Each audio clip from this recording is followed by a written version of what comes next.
And just called off like, hey, you got this for today, don't you? I'm like, I guess. So I had that job down to a science. But the dude just didn't even show up. He's like, listen, I'm calling out today. Is that all right? Like, you asking me? I'm not the manager anyway. I'm like a lead. If I was gonna be called anything, I'd be like a lead. Check the audio? Yeah. I'm a regular associate. I just know a lot. Man, he straight up called my personal number because I was in a role like to become a manager, you could say. And he had my personal number, and they called me in early so I could shut up the shit. Well, that particular day, he just said, I'm calling out. Made you like a task. Yeah. That's it. Because he thought, was it Edomite or? Well, I believe he was a Jake. He just looked like an Edomite. Irish boy named Tom. He's the man, too. I rock with that guy. Because a lot of Edomites, they can tell if you're independent.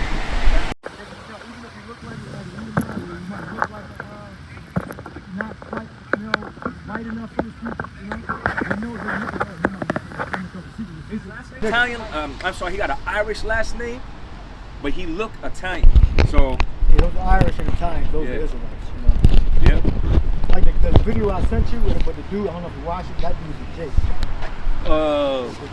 With the RAV4 video. Okay, yeah. I did watch that. I watched it last night, actually. Yeah. Oh, I watched it this morning, actually. But he looked like a straight up Edomite. Yeah. I believe that dude's a Jake. So yeah, Esau, we read about the terrors of the week in Matthew 13. So you got terrors amongst the weak, so vice versa. You got, Israelites on Esau and Esau on Israel. Now what were we reading? What did I call for? Calling, recalling. Yeah, because the Lord's setting them up, the women and the men too, setting the women up so he can destroy them. He's setting them up and saying, oh, be independent.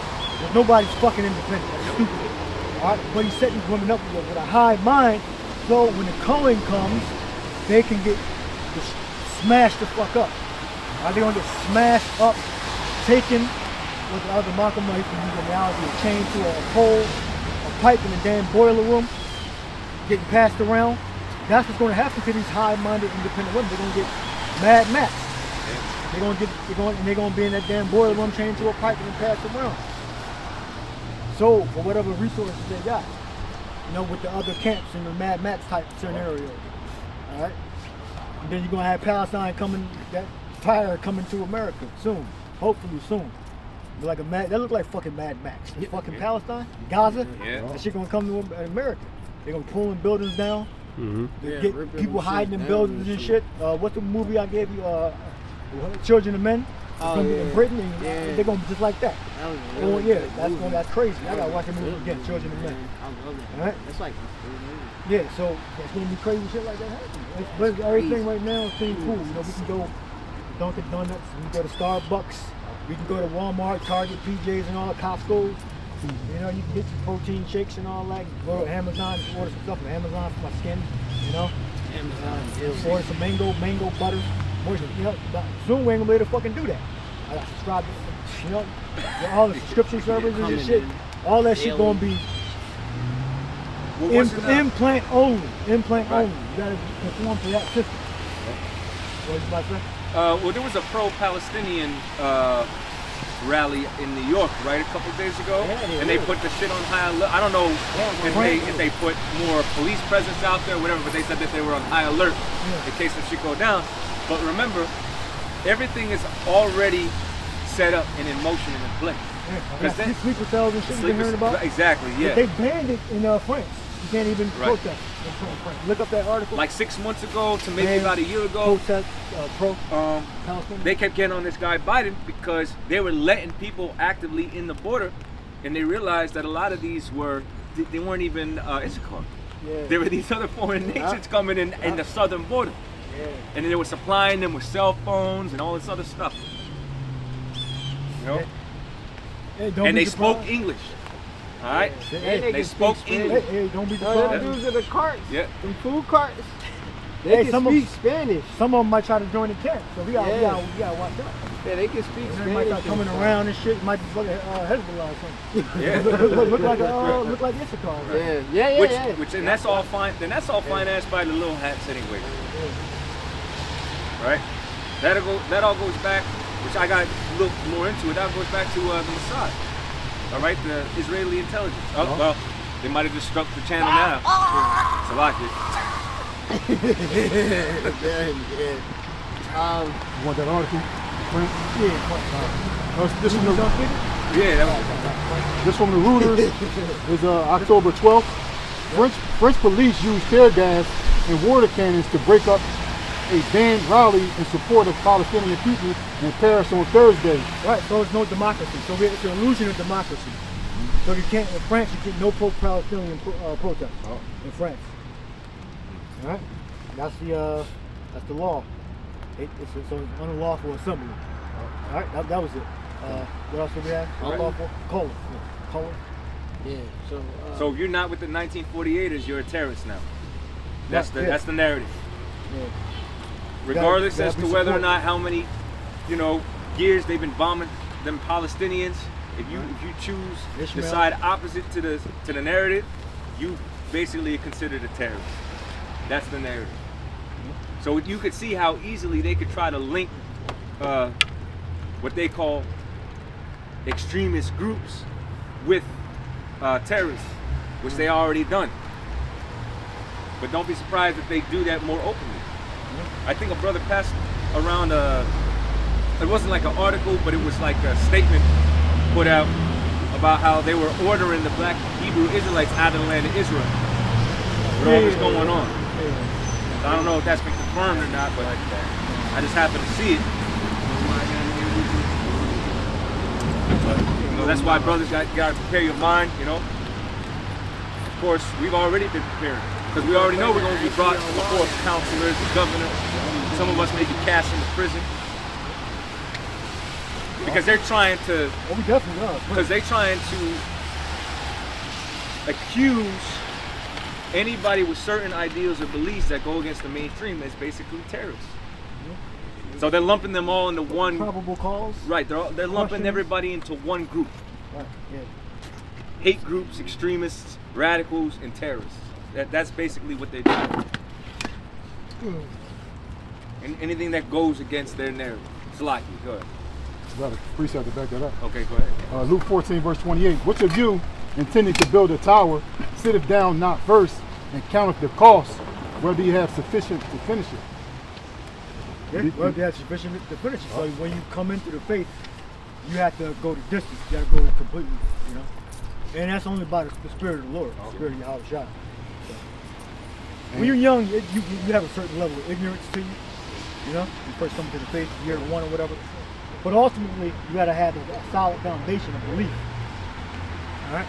And you got to know what you're getting into. Like, there's certain things that we believe that are completely different than what's normally taught in the mainstream. So you got to know those things before you join the camp. And then you just find out something a year later. You ain't know that? That's your fucking fault. All right?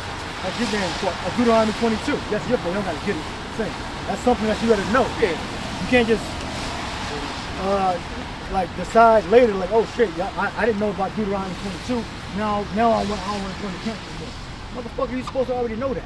Right. This is why you listen for a while, and then you have the potential to join the camp. All right. And we know about the different spies and terrorist groups that are going to try to join camps too. All right. We got a lot of infiltration in America. All right, going to come up, give us money and computers and equipment and shit. We already know that they're going to try to do that. All right, we got enough money. All right, we good. We don't need your damn money, so you can't get us that way. Nope. You can't come with a money bag and try to improve our lifestyle and improve our production. We're not IUIC. Nope. All right, they got the fancy thumbnails, the production, the $1,500 productions and all that per video. Color correction, Photoshop thumbnails. Motherfuckers got salaries. They on salary. Join camp per year. Getting a salary. We don't give you a sign-on bonus. I'm exaggerating, but we know this guy Nate, he hasn't sold out based upon his earnings that he's making. Now we're not hating. If the dude was right, he could be reinvesting that the right way. Not building whole communities and doing all that other bullshit. All Israel not going to be saved. Not on this side of the world. We critiquing where y'all go off in the doctrine. That's what we critiquing. We're not focused on anything else. So yeah, you can't get us with no damn money. We looking to get the hell out of here. Right.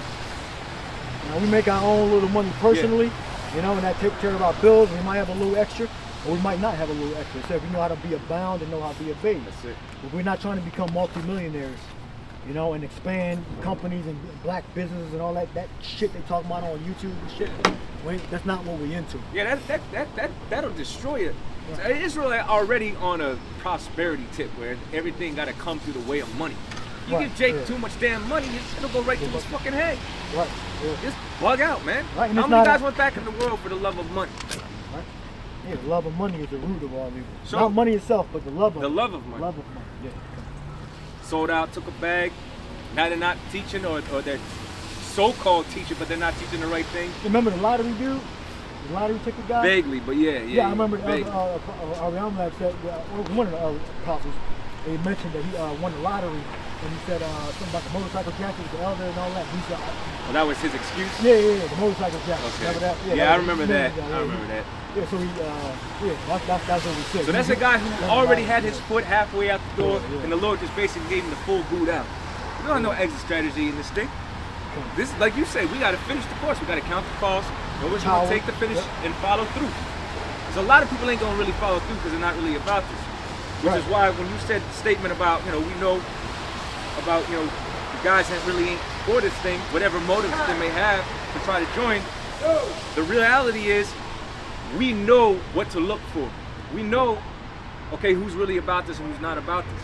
And a lot of guys, they don't even know what it is that they're involved with in the first place. That's why they come into the camp, like the brother said, and then all of a sudden, it's a surprise when we go into certain breakdowns. Oh, I didn't know that. Oh, that's extreme for me. I don't know if I... And then you never say it. And that's the crazy thing is, then it comes out, they never say anything. They sit, let it stew for a while. Right? Yeah. And now all of a sudden, they have this major fucking blow up, and their GMS ain't right. They're wicked. They're this, they're that. Or brother when it was time for them to be a man and talk it out, they didn't want to talk. Yeah.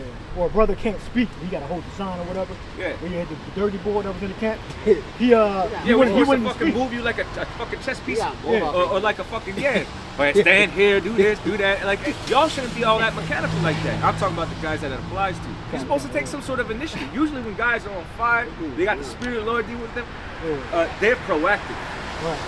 Now sometimes brothers can be a little slower than others, and they might need a little extra guidance. We're not talking about that. We're talking about guys that's literally, they just come out, hands in the pocket tight, they need to be fucking spoon-fed. Every fucking moment, they just need to be spoon-fed. No situational awareness, no self-awareness. It's like they really don't know what they're doing. It's a lot, I said a lot. Yeah, you got certain guys, matter of fact, Colin, let's go down the up to Colin. Oh, Colin. All right, so, so Colin is a process of selecting and removing desirable or undesirable individuals from the group.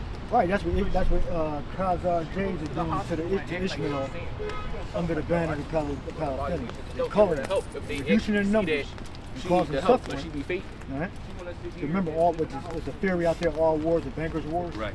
Yeah, so that may be something to do with the economic collapse, got something to do with why now and all that shit. It could be that this guy, then Ukraine out the news and all that shit.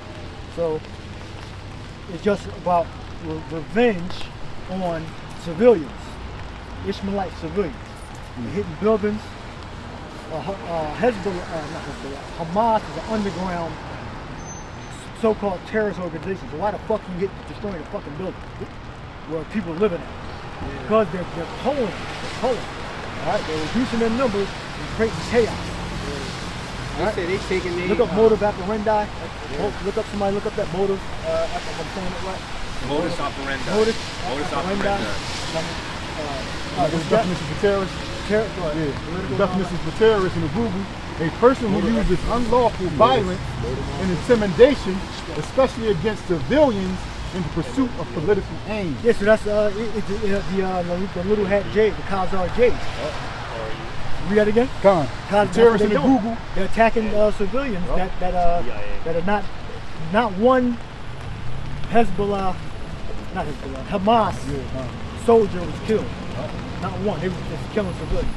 The terrorists in the Google. Because they can't prove it. Because they're underground so-called terrorist organization. Yeah. A person who uses unlawful violence and intimidation, especially against civilians, in the pursuit of political aims. Right, and that's what the Israeli, the little hats are doing. Right? They're indiscriminately killing Ishmaelites. All right? So this proves the length in which they're willing to go to carry out their goals. All right, they're known as Zionists. All right, they want to get the borders of the Euphrates River to the Nile River. They want to get that border, but they're never going to get that. And that's our actual border, which is the Nile River. I'm not mistaken, to the Euphrates River. It's supposed to be our actual border. All right? So every time they settle, they think they're fulfilling prophecy. But they're really just a bunch of invaders. All right, dogs to the flock. I called for that earlier. What else did I call for? Many days and years should they be suffering. Yeah, Isaiah 32. Yeah. You said you want a modus operandi? Yeah, modus operandi. Yeah, listen to Google. Modus operandi is a particular way or method of doing something, especially one that is characteristics or well established. Right. Yeah, war. Okay, or it would be Ukraine, or it could be in Gaza, or the West Bank. Right? It's all pre-planned. And then the greatest intelligence service in the world, supposedly, they said they fell asleep at the wheel. You heard something like that? They just fell asleep. All of a sudden, all the cameras turned off, all the intelligence just failed. And then the little hat got slaughtered. You know?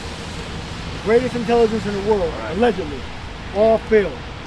100%. For hours. Yeah, I see. No, they have a standing army, but none of them did nothing. Because it was planned, it was pre-planned. It wasn't a surprise, it was all planned. Nope, that's it. It was all pre-planned. All right, so don't think that this was the actual surprise. That's just the front facing. Behind the scenes, it was planned. Remember Netanyahu was going through massive protests, and you heard about the protests. Exactly. He was getting sued and all that shit, and possibly might have been about to get impeached or whatever, if they can even do that. Remember, those people are not American. Have different laws, but they're more so like a police state. All right. You want on Isaiah 32:9? Yeah. Isaiah 32 verse 9. Rise up, ye women that are at ease. Hear my voice, ye careless daughters. Give ear unto my speech. Many days and years shall ye be troubled, ye careless women. Yeah, careless women. Now, careless, when you look it up, it means strength. Strength, kazak, right? Is that what's there? Somebody else get the word. You go. Continue on. Isaiah 32 verse 10. Many days and years. That's the independent thing. Strength. What? Many days and years shall ye be troubled, ye careless women. For the vintage shall fail, the gathering shall not come. That's the welfare, right? You're talking about the welfare, the programs. All right. I read in in Revelation 12, it tells you about being nourished in the face of the serpent. Being safety. Right now, we get like benefits from the government and all that. Right? So those benefits are going to come to an end, and it's going to be exchanged for the implant shit. Right? So strength, you got careless. Yeah, careless. So the Hebrew word for careless within Isaiah 32 and 9 is bakah. Bakah. Which means, to trust, to have confidence, to be secure. Secure. To feel safe. Safe, right? Trust, confidence. It says that figuratively, to trust, be confident or sure, be bold. And that's what I did. All right, trust, confidence, bold, careless. So basically, you're being unwisely careless. All right, you're strong in a way in which it's going to lead to your being uncovered. It goes back to 1 Corinthians 11:1. Yep. All right. Now, is there a root word for that? I got the word careless just to emphasize. Careless? Yeah, it says not giving sufficient attention or thought to avoiding harm or errors. Right. Because the system is not going to stay the same. It's going to degrade slowly over time, where you're not going to have the police officers and programs to help, like the child support. They're not going to have it's gonna be like Mad Max. It's not gonna be like safe to walk up and down the streets. So the strength, the trust that you got in the system is gonna fail. Right. It says, Salakia, of an action or its result showing or caused by a lack of attention, not concerned or worried about. Not concerned or worried. Yeah, so the best thing to do is to get covered. That's how we're covered by Yahweh Shai. It tells you that in 1 Corinthians 11:1. Keep the ordinances as I delivered them unto you. As we teach, you're supposed to absorb the information. That, depending on the person, will be like different speeds, different weights. Just I wanted to read the origin from Old English, careless. It says free from care. Pretty much self-explanatory. Yeah, free from care. Yeah, so you can walk up and down the streets knowing that you're not going to get abducted because of social norms and law enforcement. Yeah. There was a woman who basically did a short video saying how women basically are riding on this one small factor of men being in enough control of themselves to not harm them because they know that they are physically less capable of protecting themselves. But that also comes with these different systems that are set in place to protect women, because without that, these women would not be as bold. And she was kind of going into that dynamic. How, if anything, there was ever to be a shit hits the fan scenario, what would then be stopping men from not having their way with women? Because right now, there are, let's say, stigmas on how you talk to a woman, how you deal with a woman, what's the right and wrong way, etc. You're going into all that, she admitted, give her a little credit, she admitted that women are just banking on that small little, whatever you want to call it, social norm, restraint, where they feel protected to behave the way that they do, not realizing that when there is no police, right? You got a lot of low quality men already out here, a lot of men that don't have no type of discipline. If there's no longer a structure, right? Yeah, exactly. Yep, what they call them incels. If there's no longer that structure there in place, what's holding them men back from not having their way? And I just wanted to add that into that careless factors, because right now women can walk up and down careless, as carefree as she wants, post what she wants on social media, have an opinion on anything, say anything, talk to a man any type of way she wants to, dress any type of way she wants to, sleep with whoever she wants to, and have virtually no repercussions. But that has an end. That has an end. Right? They got men to take them out on dates, to send them free money, to freaking pay for their shit. Wait on them hand and foot. They got the beta male orbiters, as they call them. Right. They can go back to like prostitution. So yeah. That really technically that's dating is like kind of wicked. That really goes back to prostitution. But we got to do certain things now. But that is really go back to prostitution. What do you got? Yeah. Now women ain't even provide. You got a woman. She'll be fucking trying to sell herself on these different platforms. Now she just straight scamming motherfuckers. Right? That's what's going on. Yeah. Women don't even know how to properly provide a service at this point. Yeah, they put the Cash App in the bio and all that. Yeah. Come out with fictitious events. Oh, I'm on hard times. I hit with a brick in the face. Yeah. There you go, man. And See, she really took something and she space swelled up. You go onto all these different chat forums and people are talking about it because there's a spotlight on all the shit y'all women been doing. You wanna know why?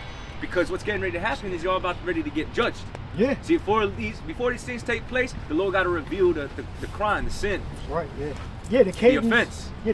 The cadence for men's self-improvement and the wickedness of women is way stronger than the women against the men. Yep. The men against the women, our word is so much like 100 to 1. Yeah. The women don't. People don't even listen to women talk. They're just like ignorant bitches. You don't really respect a woman's talk anyway. So the Lord is magnifying the word of men right now because they're about to be judged. Right? And it was started really by us, by apostles and elders. Right? It was really started in so-called religion. But that's where it goes back. It goes back to the spirit of the Yahweh Shai. It goes back to Genesis 3:16. Am I right? 3:16. A man shall rule over the woman. I desire power. Right. The Lord established that as the woman in the second chapter being a helpmate. That's right. All right? So that's where it was established. Right? And again, if you don't want to be a helpmate, it's fine. When the culling starts, we're going to look at you like you're crazy and leave you alone. You're going to be 100% hands off. We're going to look at you like you're crazy. Yeah. Walk past you. That's right. You need some help from the top shelf, we're going to look at you like you're crazy. All right? Only if you're like 75 plus, can I grab some at the top shelf for you. All right? But if you in that independent spirit, you better go to the goddamn grocery store with a stool strapped to your back, all right, and you get that shit from the top shelf. But we're gonna be looking at you. That's the analogy for you on your own. Yeah. All right, you on your own, 100%. You can be 100% hands off. All right, 100% hands off. And you men too. Same, treat you the same way. All right. And what we had before then? What did I ask for? Seal with a hot iron. 1 Timothy 4 verse 1. Now the Spirit speaketh expressly. And I want the definition of fear. You got to what is it? I want the definition of fear. You get that definition of fear and you know what the scripture. Read that. 1 Timothy 4 verse 1. Now the Spirit speaketh expressly that in the latter times some shall depart from the faith, giving heed to seducing spirits with doctrines of devils. Oh yeah, changing the doctrine. You got those other groups that is disputing the words of Paul, different variations, not being clear what they're saying, what the breakdowns are, those things. Speaking lies and hypocrisy. Yeah, they actually lie. Right? They actually lie. Saying, you gotta start scrutinizing what Paul saying. You know the group stuff. You gotta kind of look into it, you know. Being like ambiguous from using the right word, not being clear. Like, what are you actually saying? Is it true or is it false? Right? Right? Speaking lies and hypocrisy, having their conscience seared with a hot iron. Conscience seared. I forgot what that word means right there. Conscience seared with a hot iron. What does it mean? Seared or conscious? Conscious? Seared with a hot iron. Conscious? Is that one word? Yeah, well, they got a root too. Well, you go to the first. Seared with a hot iron. Seared just goes into basically branded with their own conscience. Like a brand would sear something in. Lots of like putting a permanent mark on it. Whose souls are branded with soul marks of sin. There we go. Mark the sin. It's the transgression of God. Changing the doctrine, another gospel. Right? So how the hot iron thing? It's a part of it. Yeah, oh, so one word. Sorry, We got the root just means to be hot, like set on fire. yeah, so seared with the marks of sin. Right?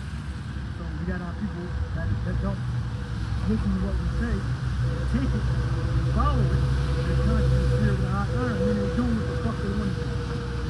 In short, right? They're following their own program, their heritage, and then they're using it to take up their own work, doing whatever they want to do. Right? And that's fine. Like I'm not tipped off about it. Do what the fuck you want to do. I'm not trying to control fucking women's behavior. Right? Do whatever the fuck you want to do. When the culling starts, they're gonna look at you like you're crazy. Right? They're gonna be 100% hands off. They're looking at you like you're crazy. Right? Independent. You think we're mean and dragons and gonna teach you bad. You believe that, the Lord's gonna destroy you.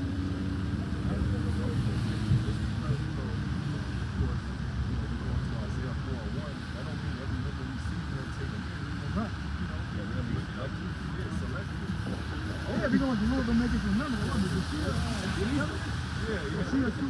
Lord gonna make us remember. We're gonna have angels guiding us to who.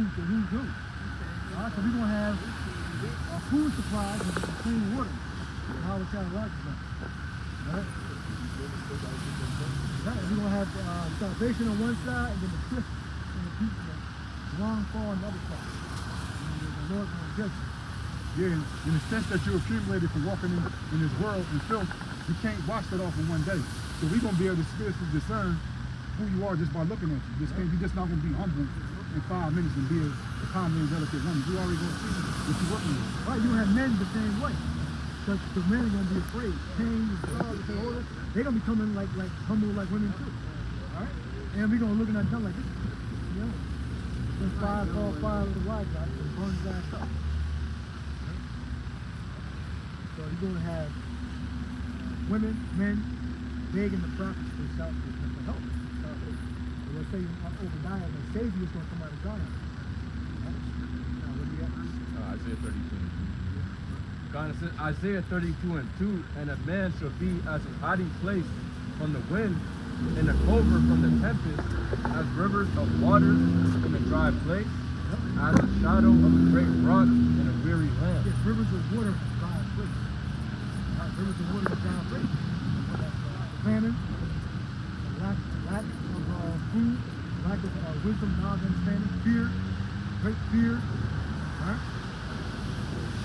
Mass death. That's what the Lord's been raised in the left land up to give a hedge for his elect. Right?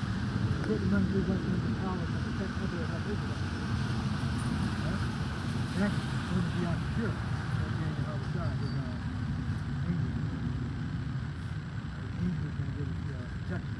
Right? We can do that through men.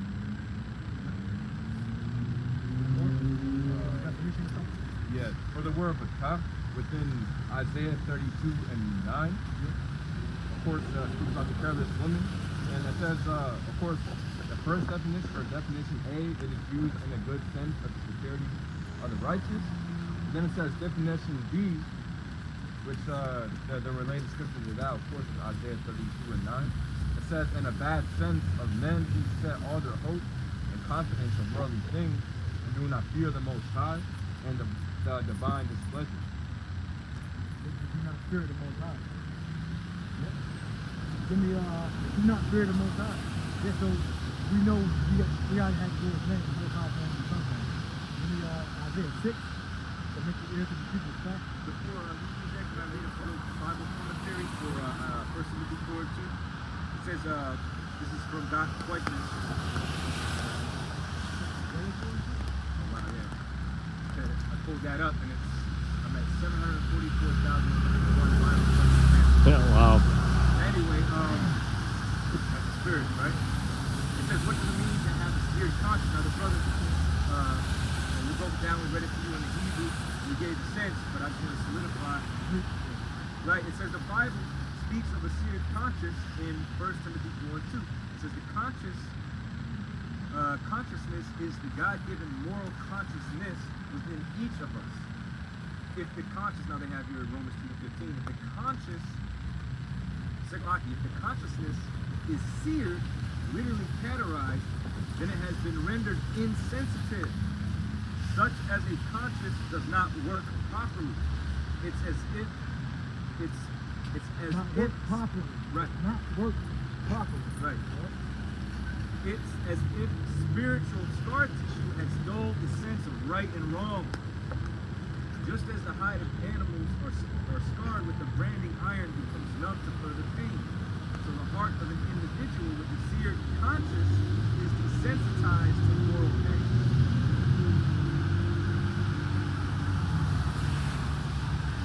Desensitized. Yeah.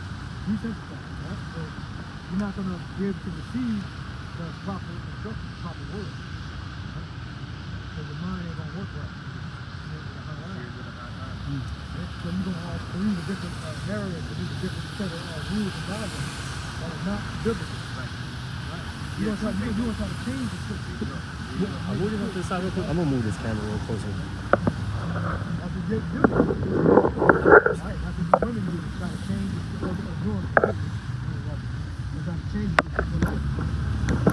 We know that if you deal with a woman that has sex, we know that's still adultery. Right? Even if the man's still alive. Right? But we gotta accept that. The scripture says this is adultery. You're not changing the meaning of adultery because you just a woman. We know it's still adultery. We believe we're forgiven. Right? Because we're captivity. Right? We're living in a different system. Right? In which we can't get actual unspotted women for marriage. Right? So you were done? Yeah. Alright, Isaiah? It's still relevant to what you Isaiah chapter were you done? No, that's I have something else. yeah, he was getting ready to read. Yeah. Isaiah 6. Got it? You get more? I got some. Hold on. Isaiah 6. Yeah. You got Isaiah 6? Yeah. Isaiah chapter 6, verse 10. Make the heart of this people fat and make their ears heavy. Look up back. And you got to go down where it says about the words of the prophet. All right? So now you finish reading that, and then you find where it talks about the gives you the meaning of fat and what Isaiah was talking about. Okay, all right? So read the scripture, and you look up the definition of Shemon right there, right? Good. Start from the top, Isaiah chapter 6, verse 10. Make the heart of So go verse up. verse up. So who am I? Send me. Who will go to the midst of the people and tell them? Okay. Verse 9. Hold on. And one said in the midst of them, here am I, send me. Okay, here Should be we a go. verse Verse or 8. two. Also I heard the voice of the Lord saying, whom shall I send, and who will go for us? Then said I, here am I, send me. Right, those the angel going to influence the words of the minds of the people of Israel. Right? But Verse 9. And he said, the go. angel is still prevalent today. That's the same angels that are confusing and shutting the ears, the minds of two-thirds of Israel from understanding the knowledge of truth. And Israel outside of America too. The reason why they're not going to come to the knowledge of the faith is because of the spirit that's on earth right now, blocking them from understanding this truth. Go ahead. Verse 9. And he said, go and tell this people, hear Israelites, go ahead. and tell his people, hear ye indeed, but understand not, and see ye indeed, but perceive not. Verse 10. Make the heart of this people fat, and make their ears heavy, and shall shut their eyes, lest they say with their eyes, and hear with their ears, and understand with their heart, and convert, and be healed. Right, yeah, so it says, blind these people unless they convert and be healed. All right, so that was what the angel, by the spirit of Yahweh, said to make them ripe for destruction. So that they convert, the Lord would have to save them. All right? The Lord said himself that he came to them except that they have a cloak for their sins. Now they have no cloak. All right? Now meaning they can't hide under not knowing. Now they know, so they're responsible for their actions. One of their words, Shemon. Yeah, Shemon is 8079 I Shemon. want specifically where it says about the words of the prophets. I don't know what oil means. Once it says become fat, grow fat, become. Know specifically what it means. Yeah, you gotta find it.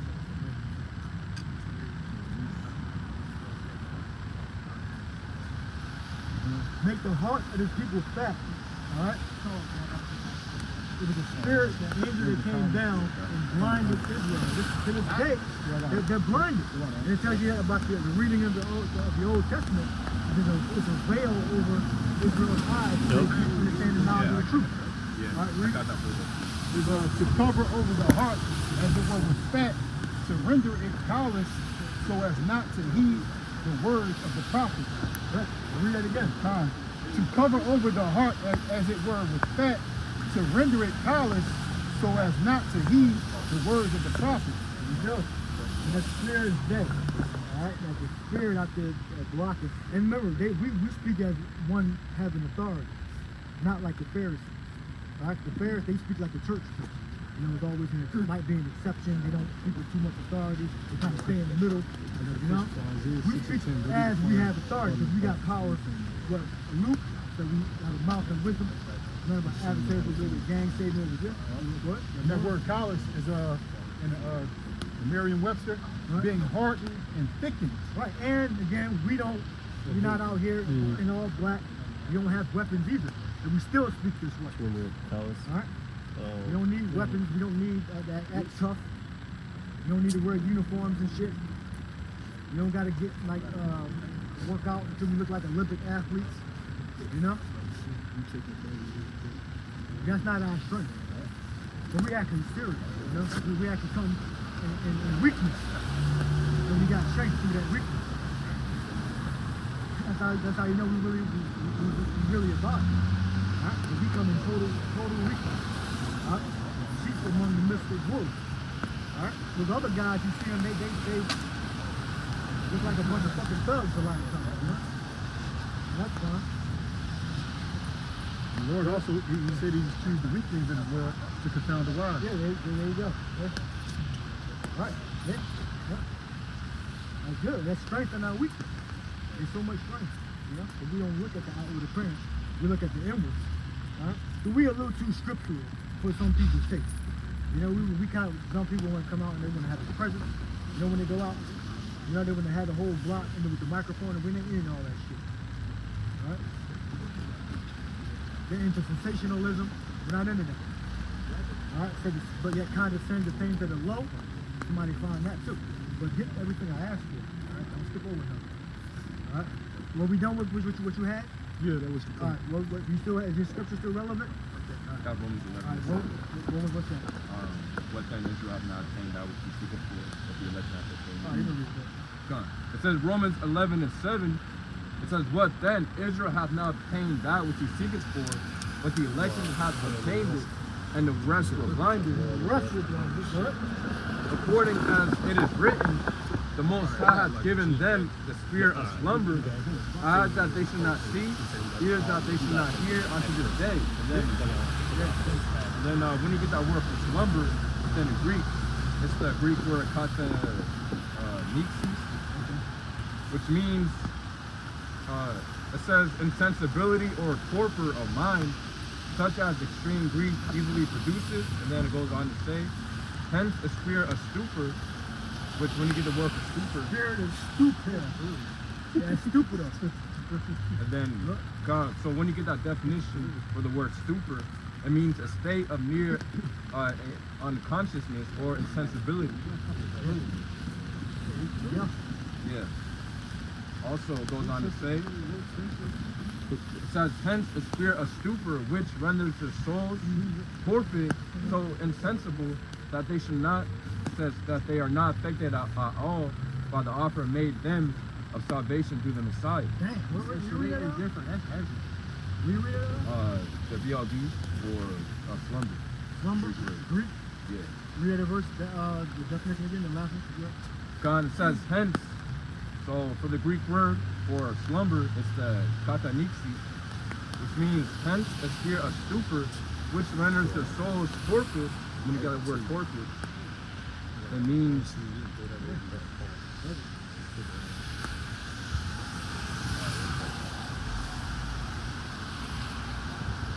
They're not going to come to the knowledge of the truth, no matter what you say, no matter what you preach to them, how assertive you are, how kind you are, how many concessions you take. They're not going to understand.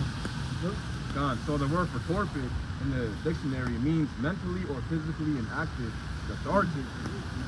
Yeah, lukewarm, or just cold. Yep. That also goes back to the Latin for pedis, which means, or from for pure,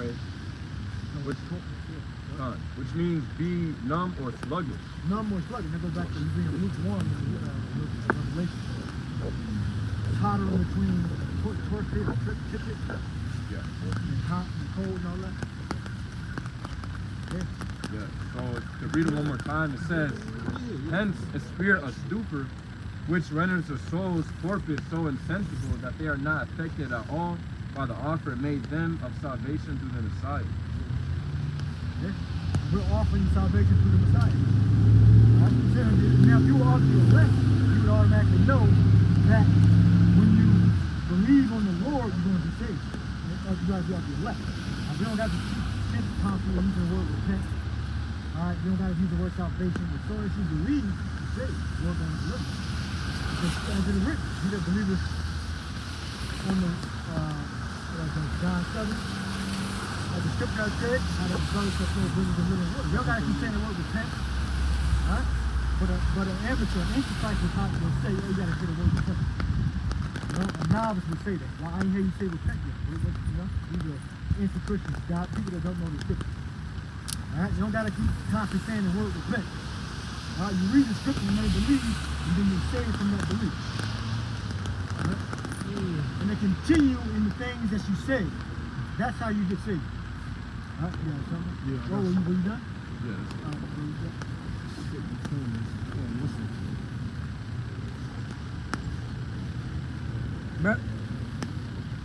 Matthew chapter 7 verse 6. Give not that which is holy unto the dogs, neither cast ye your pearls before swine, lest they trample them under their feet and turn again and rend you. Right, it's not your responsibility to tell every person about the truth. Most 99, virtually 100% of the people you don't tell about the truth. Yep. Very, very rarely do you talk about it. Right? None of their damn business. Right? Because they are more likely than 2/3 anyway. Right? And there's nothing that you can do against the truth anyway to keep an elect from coming into the faith. Right? Now, if you find out opportunity, okay, then you'll drop some knowledge. You can be indirect. You don't gotta be direct. You can be indirect. All right. Don't think your wife is going to be because you're not. Your wife's more than likely wicked as hell. All right. Yeah. So in the reading, that's God. I said, did you read them? You have other iterations of yourself. Because you're a man, you can read and make yourself every couple of years. You have the privilege of being a man. You get another woman, try again, and you can take a break. All right, and then come back stronger than you did before. And then women try to do the same thing, right? Yeah, when they 38, go to another city, and then they New beginnings. They run, they'll fucking run. They in New York, they're gonna move to Philly, whatever, and start over in Philly. Wow, no. Yeah, a lot of New Yorkers can't move, relocate here to Philadelphia. A lot of Philly guys must have a Delaware.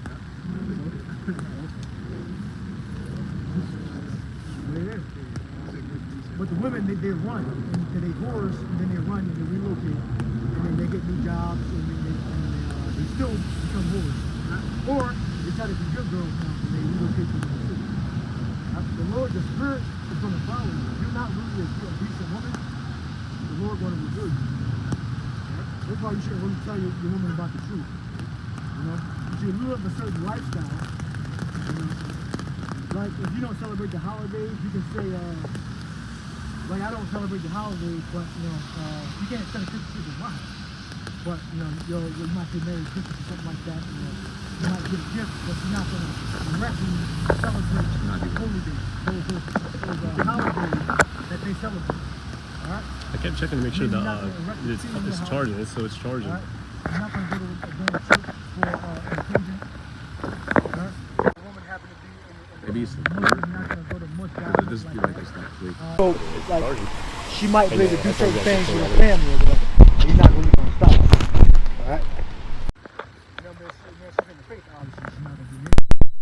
You're not really you're not supposed to keep those holy days, all right, or holidays of the Christmas, Easter, all right, which that's not really Easter. They celebrate the Semiramis and Tammuz, right? Yep. The Easter. All right, so Easter is in the Bible, but that word there is the Passover, right? Pesach. Yeah, Pesach. Right? Which means to purge, right? To purge. Pesach. Pesach. Fact check that. Pesach. That's the Day of Atonement. That's over. The Day of Atonement, yeah, you want Pesach. Oh, Pesach. Yeah. That might mean the Passover. Look it up, fact check. That's Passover. 12, Passover. Yeah, so that's not nothing to do with Easter. All right, so that's a stumbling block. The word in the English means Easter. Y'all know about Easter, right? Easter, you know about Easter? The meaning behind Easter. It just means Passover. It just means Passover. Pesach. Yeah. It just Passover. Yeah, I mean, that is not I mean, what it means in the scripture. I never looked it up. Passover. Yeah, Passover. Yeah, I never looked that word? No, I knew it, but I never looked it up ever. Oh, Easter. Yeah. No, like literally looked it up. Like, yo, what it mean? In the Greek. Passover. Oh, like the root word. Yeah. Yeah, So, Passover. And it tells you clearly what it is. Yeah, the Hebrew Yep. Pesach. It goes back to Passover. All right. Yeah, even the NLT actually has the word Passover there. Yeah, so that word Easter is not supposed to be there. No. All right, so everybody that didn't know, you know now. The word Easter is not supposed to, technically, is not supposed to be there. The word is supposed to be Passover or Pesach. And they basically created a cunningly devised fable off of that word Easter. They made it something else about some bullshit. Yeah, fertility, right? Yeah. Fertility worship, fertility myth, with Ilnana whatever. That's why even like the churches, they hold the vain traditions of men and worship those. Really, it all goes back back to Babylonian customs. The worship of, I think in Babylonian it was known as Ishtar. And obviously it changed over the period of history, right? Under the Greek, under these different rulerships, it changed different names. But it goes back to fertility worship. That's why, they'll have the early morning Easter so-called Sunday, and they'll do Easter egg hunts, right? They'll put the little eggs out. They'll dye the eggs, right? Different denominations actually celebrate that, and I would know because as a kid we did that. All right, we came into church early. They had a fucking Easter egg hunt, right? You Nothing to do with the scripture. Nothing at all. What the fuck is? Yeah, they got bunnies around the churchyard, and then everybody. Fucking candy. In the eggs. It's always just for the kids, Fuck them kids. The closest thing. Yeah, but you're supposed to train up a child right. Fuck them kids. Right? That's what the scripture says. Don't say have a damn Easter egg. Kids ain't getting shit. Right. And remember, don't take women too seriously. All right. Don't try to be so too righteous. Nah. When it comes to like the buying gifts and all, it don't matter. The woman is not the truth anyway. All right. If she want a gift, get her a damn gift. Hey, don't be all super strict and righteous. She's not that important. All right. Being different. I'm telling you, man. Act, play a part. Just act. You gotta be an actor. Act. All right.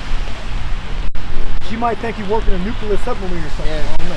You're an engineer. You work on fucking a submarine. You're a submarine mechanic. She didn't fucking believe that. Well, here's an unpopular opinion. Some of you brothers out there aren't ready to deal with a woman. Yeah, you gotta take a break. Take a break. Some of y'all ain't ready to deal with it. Take a year break, 2-year break. You gotta emotionally mature in the faith, mentally mature in the faith, and then you'll be able to deal with a woman. Real talk. Some brothers don't have really good emotional control. Don't really have the proper temperament to even deal with a fucking woman. You're gonna let her move you off your center because of some shit she said, and like the brother said, she's not that important. But rather just ignoring her ass, you want to have a whole fucking argument. Yeah, the things you see. And a lot of that shit is just a lot of that shit. My point is, a lot of that shit is avoidable.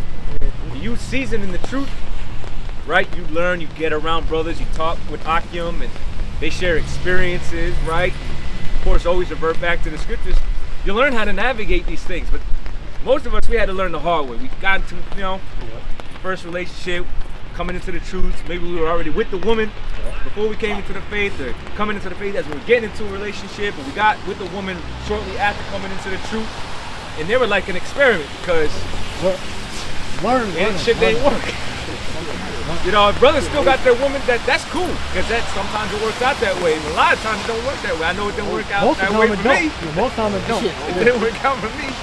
But that was also, that was a, I know personally that was a test for me, but also it was like an experiment.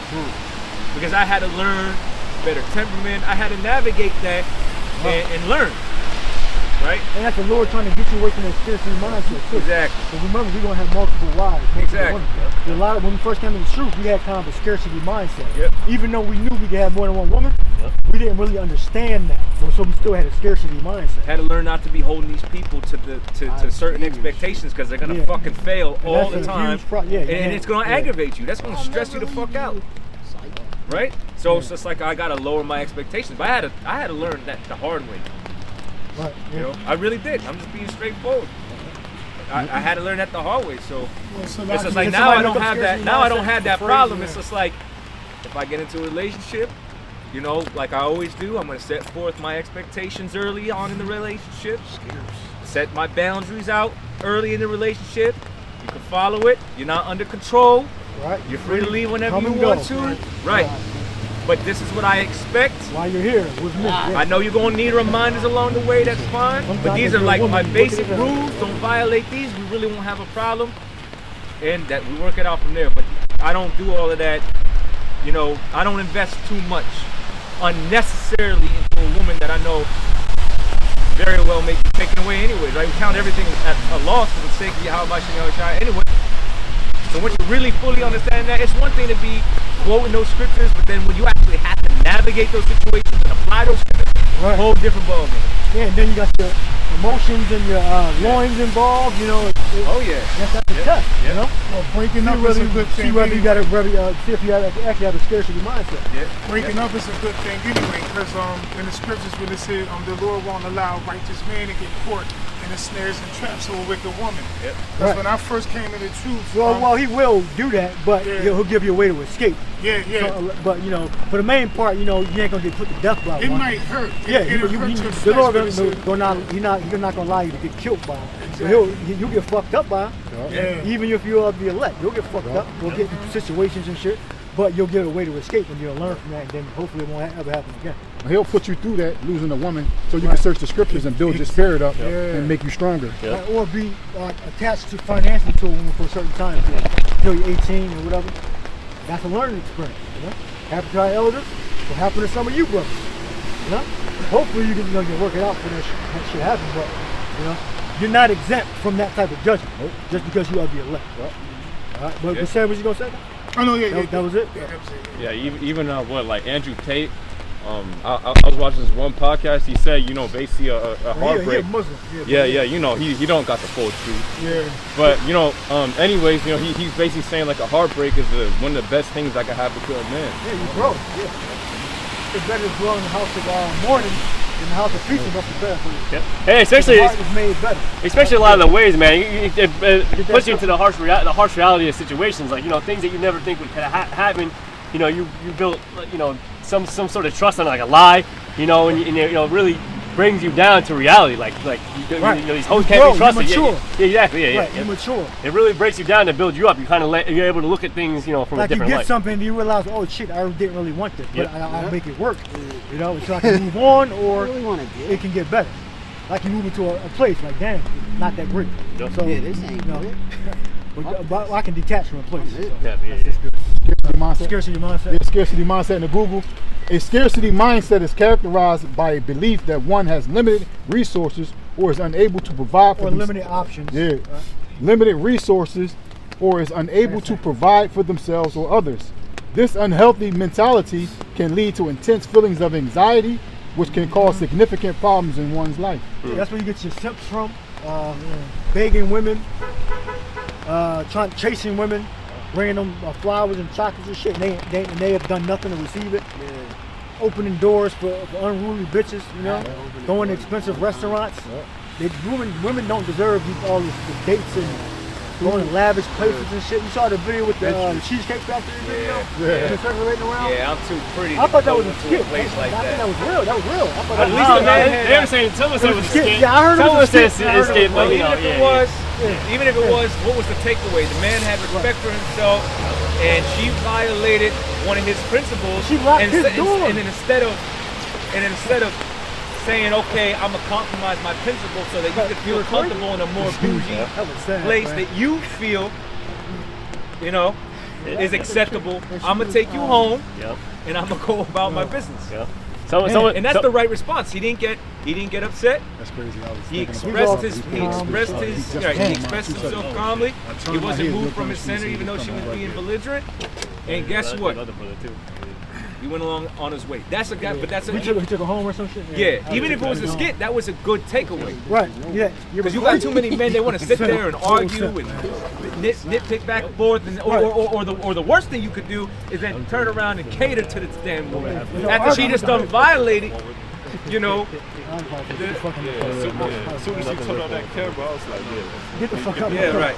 because we could have talked about this like, you know, Yeah. grown adults. That's it. Before you take a woman out, you really gotta. I mean, you gotta date in a high level. A lot of these guys are trying to get some ass. That's the problem. You trying to get some. You gotta date in a high level. You gotta be with a woman. Again, you're gonna get less women though if you do it this way. You gotta date in a high level. You do what you want, but you gotta have like standards in which she's going to mainly follow your lead. All right. Okay? Mainly follow your lead. Not mean she's gonna have less options than you. I mean, either she's gonna fly out, she'll trust you enough to fly out, or come to your area, or if you go to her area, you know, it's centered around you and what you want. You know, not what she wants. It's all about me. That whole locking the door, whether it's good or not, she locked the door and all that shit. That's extremely disrespectful. The date is over after that. You lock the door and shit. The date is over. They're polluted. Yeah, their mind is fucked up. Their mind. So I would look at that black woman and said, dude, why are you even with her? Y'all not even really even a good fucking match. I've seen that bitch coming a mile away. Like you with her. Like, damn. Damn, you would. That's crazy. Yeah, someone said that he belongs to take her to some sort of pizza place because she looked like Nutella. Yeah, she with the purple lipstick. She looked like a Teenage Mutant Ninja Turtle. Yeah, Ninja Turtle. She deserved like a Burger King with a coupon. McDonald's, like coupon McDonald's. Why I got pizza? That's what she deserved. You to take her ass to the McDonald's. McDonald's. McDonald's. Coupon from the Inquirer. Fill up the Inquirer. Open that shit up and get cut the coupons out. My dad used to do that when he was back in the day. Go to the Inquirer newspaper, get the coupons out. We used to go to Temple Market and get fucking Big Macs and shit from the coupons and shit. And apple pies. That's what the fuck that bitch was doing. A cup up.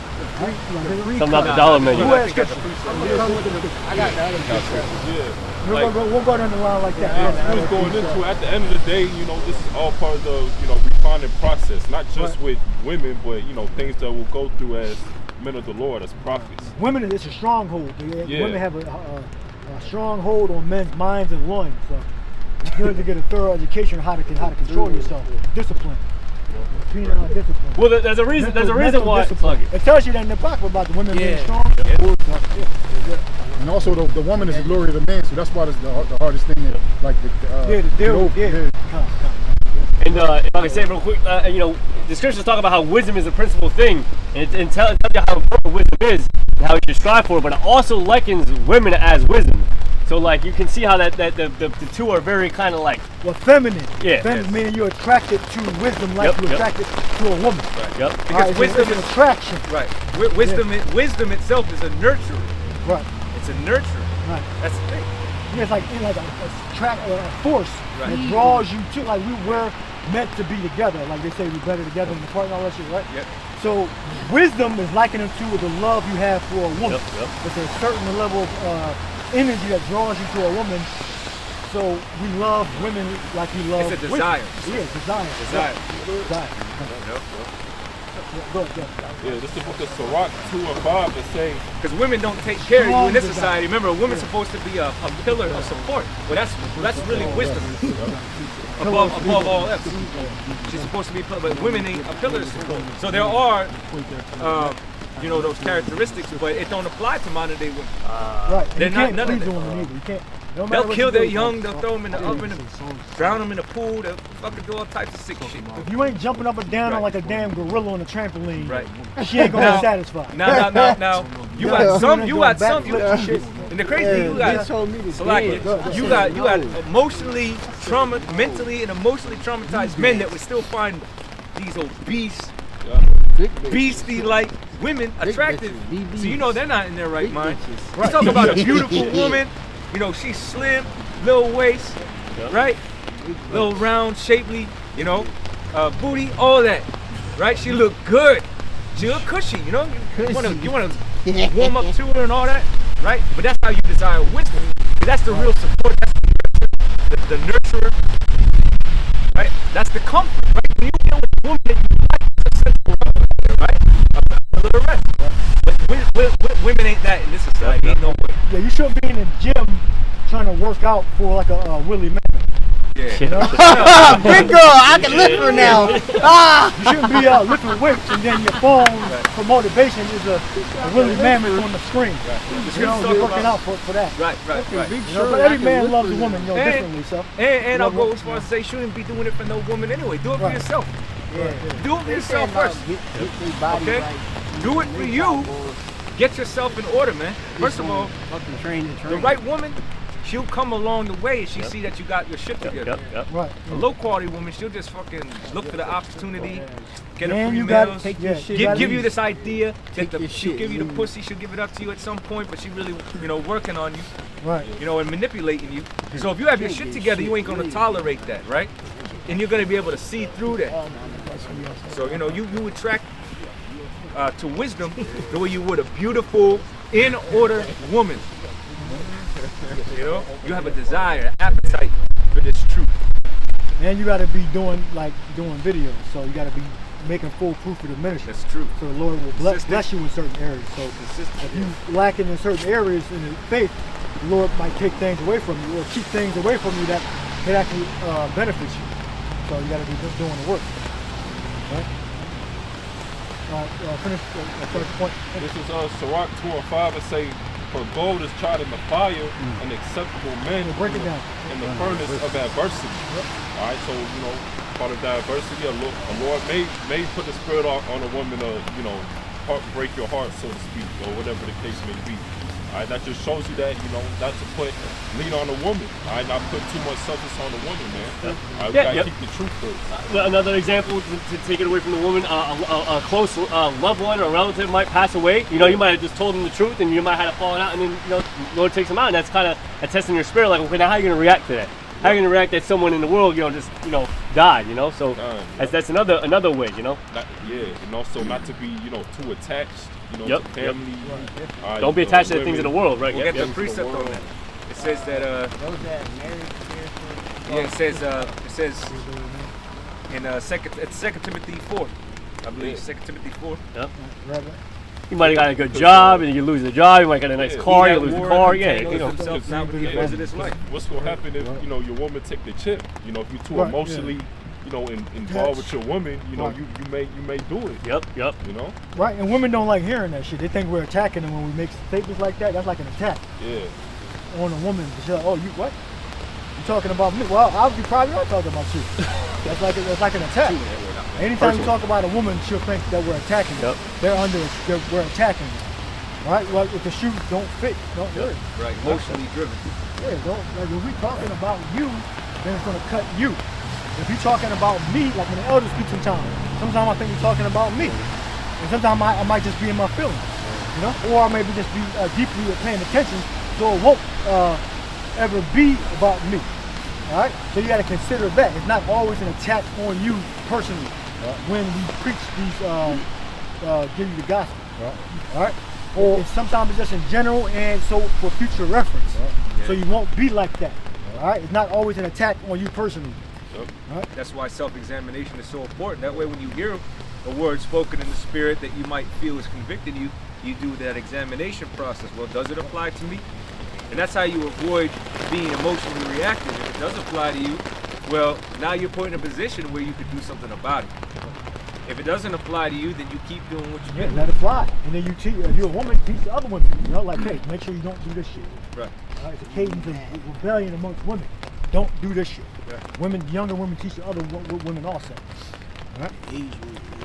That's it. All right, what you got? We're going on line. We're going in order. Another line.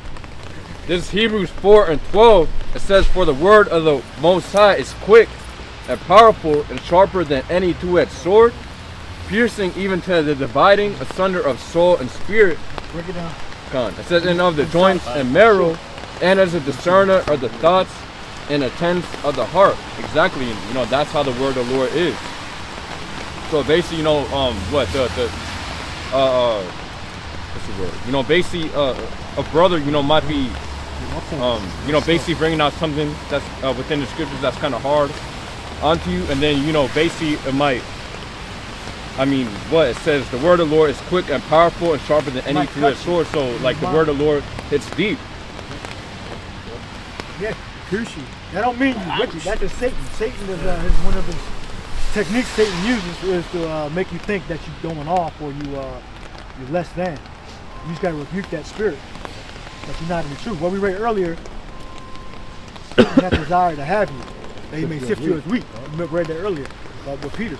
So Satan can get in your head like that. If you're doing what you're supposed to be doing, then hey, it don't apply to you. If you're not, then examine yourself and correct your actions. All right, you got more? Yeah, that was it. All right, what you got? Did you have the one that call for it? Yeah. That's 2 Timothy 2:4. No man at war to entangle himself with the affairs of this life, and he may please him who have chosen him to be a soldier. Yeah, the different various affairs of this life. Remember, the Lord got us in this truth, and hey, this truth is a battle. It's a spiritual war. you going against different demons and stuff like that. Right, and you No go forces. with the brotherhood to determine when you might be going too high in this world. Because you gotta, you might have to have good credit. You might want to live in a certain neighborhood.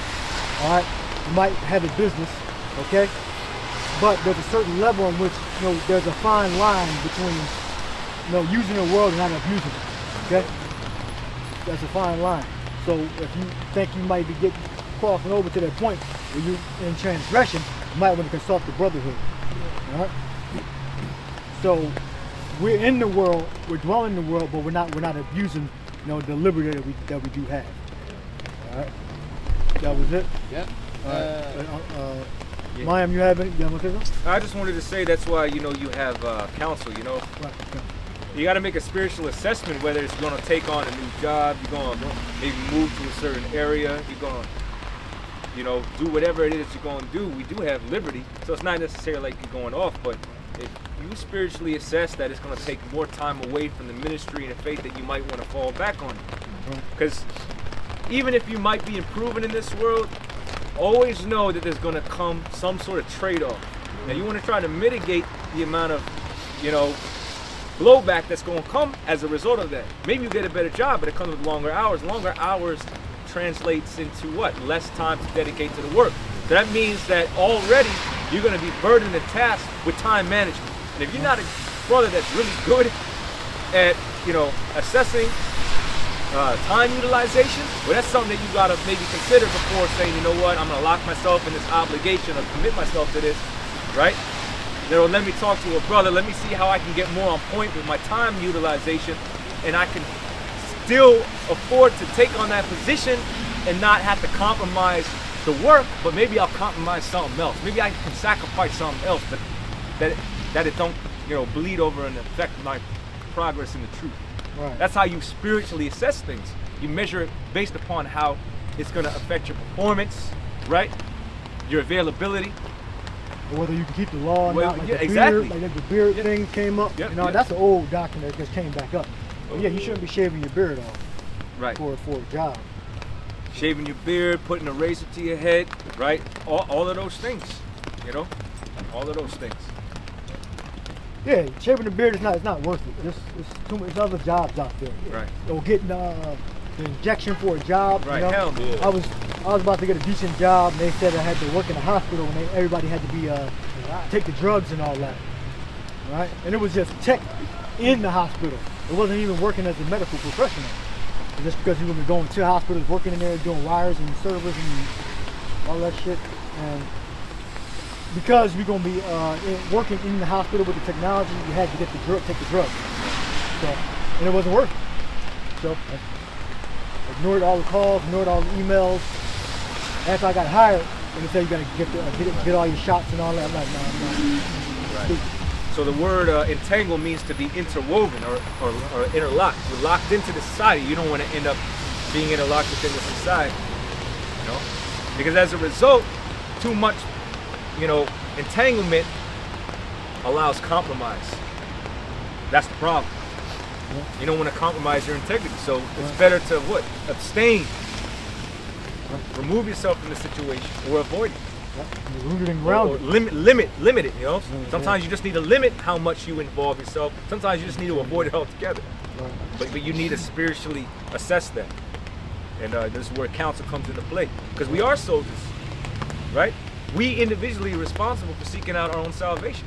Now that don't mean we're lone wolves, but we are individually responsible for the way we move, how we carry ourselves, our code of conduct, etc. And we are in a spiritual war, Ephesians 6th chapter. But that's all I wanted to say. Sirach 38 verse 24. The wisdom of a learned man cometh by opportunity of leisure, and he that hath little business shall become wise. Yeah, leisure fills free time. Yep. Yeah, so you gotta have some free time, even though you might still work a lot, but you still gotta always have time so you can read and do videos. Well, that's why I said time utilization. I like to look at it as not finding the time, but making the time. Because if you're always trying to find the time will never come. That's why you gotta plan. Yeah. You gotta plan, and you gotta make the sacrifice. Somewhere there's going to have to be a sacrifice involved. right? And you know, I don't want to oversimplify the truth, but this thing is primarily consistent of decision making and sacrifice.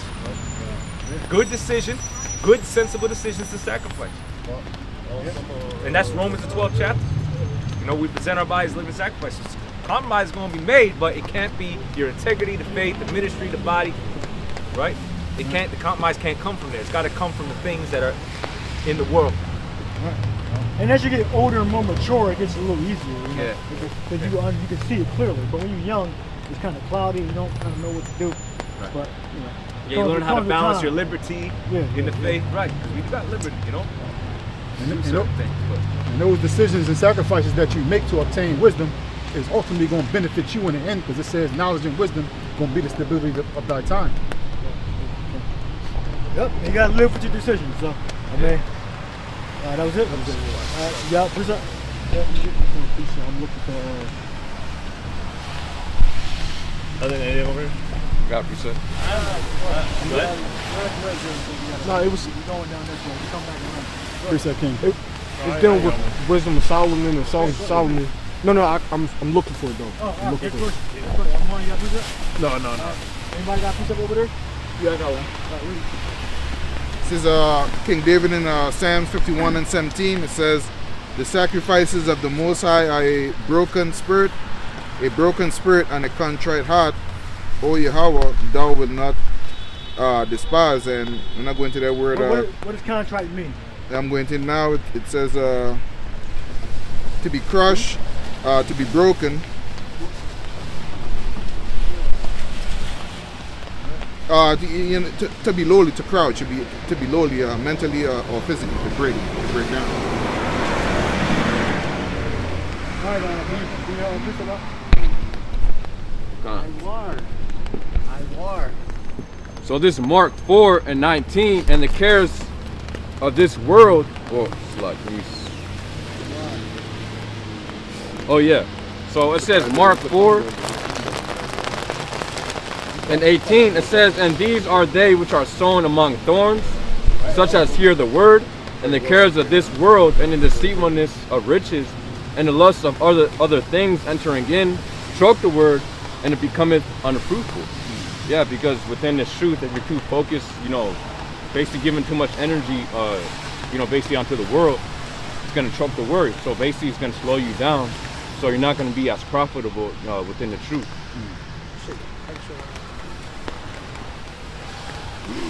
It says, next verse, and these are they which are sown on good ground. Right. Now there's the opposite of that. I just want to mention, then there's the over-righteous factor. You know, you got to learn to be adaptable, because there's certain things that you're going to have to do that you don't really want to do. But remember, you got to provide for yourself, the ministry, the body, right? So there's that aspect of it too. You can't have the mindset, oh, you know, I'm not working, I'm not doing this, I'm not doing that.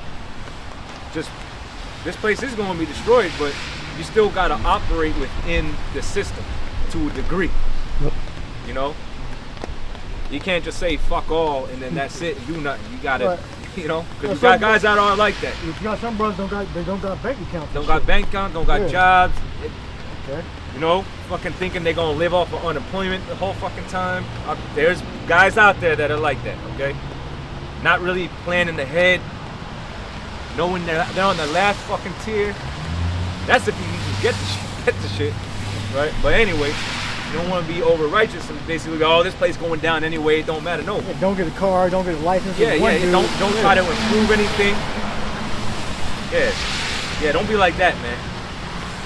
Then wonder why shit ain't fucking working out for you. Right. I got that piece. It's 1 Corinthians 7 and 31. And they that use this world as not abusing it, for the fashion of this world passeth away. Look up use.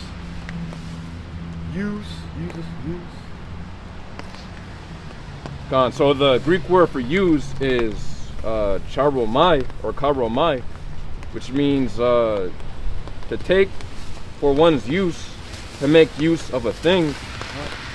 It says to act towards one in a giving manner.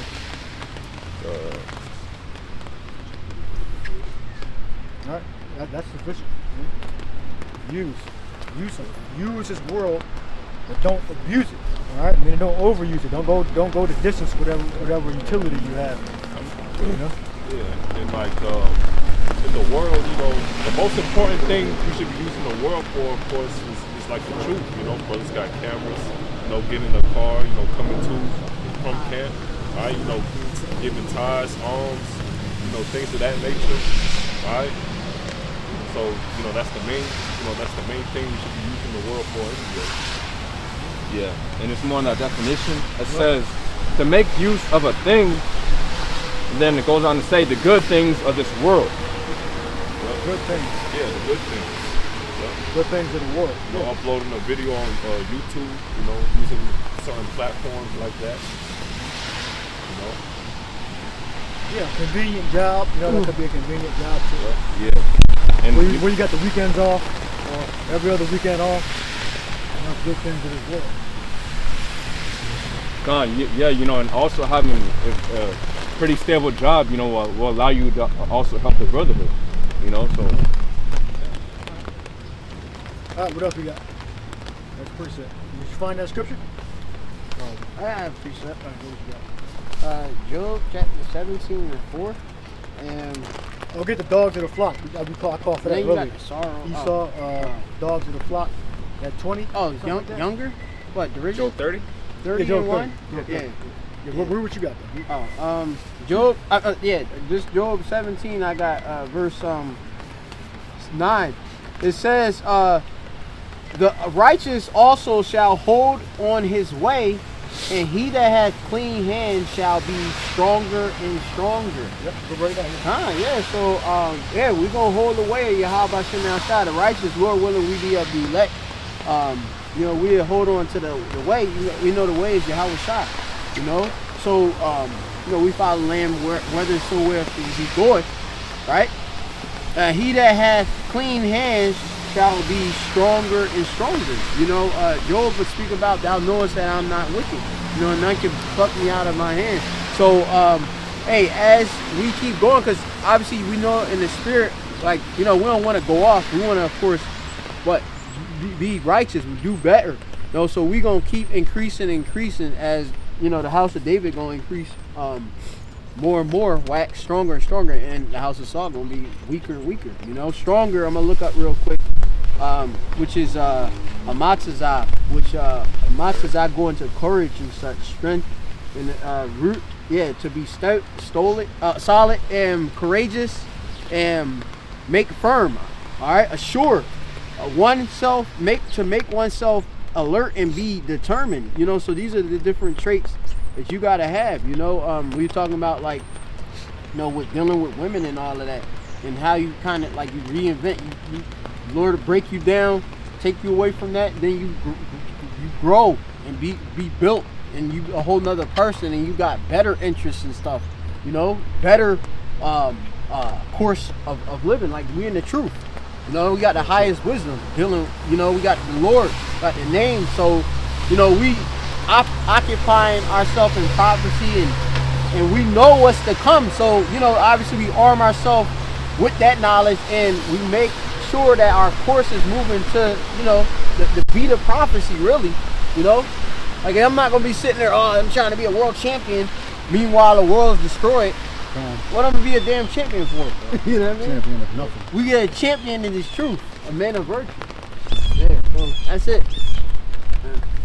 Yeah, it's good to speak about, you know, that corruptible crown. A lot of Jake, you know, they just want to obtain that corruptible crown, which is going to perish. You know, so us as servants of the Lord, Yahweh Bashem Yahshai, we're supposed to be seeking to attain that incorruptible crown. You know, but like when you read 2nd Ezra chapter 2 and 42 on down, it speaks about how Ezra is seeing crowns being placed on those who basically serve the Lord. Like, literally endured unto the end. Yep. So I have Job 30 and 1. Yeah, 30. Or you got? I got it. Job 30 verse 1. This is talking about the Edomites. Amalek, he's a head tribe. The bankers. All right, the money, Hollywood, etc. I was talking about all the Edomites, but I was using them as a foremost example. Little hats, go ahead. Job 30 verse 1. But now they that are younger than I have me in derision, whose fathers I would have disdained to have set with the dogs of my flock. Let me read it again, Salakia.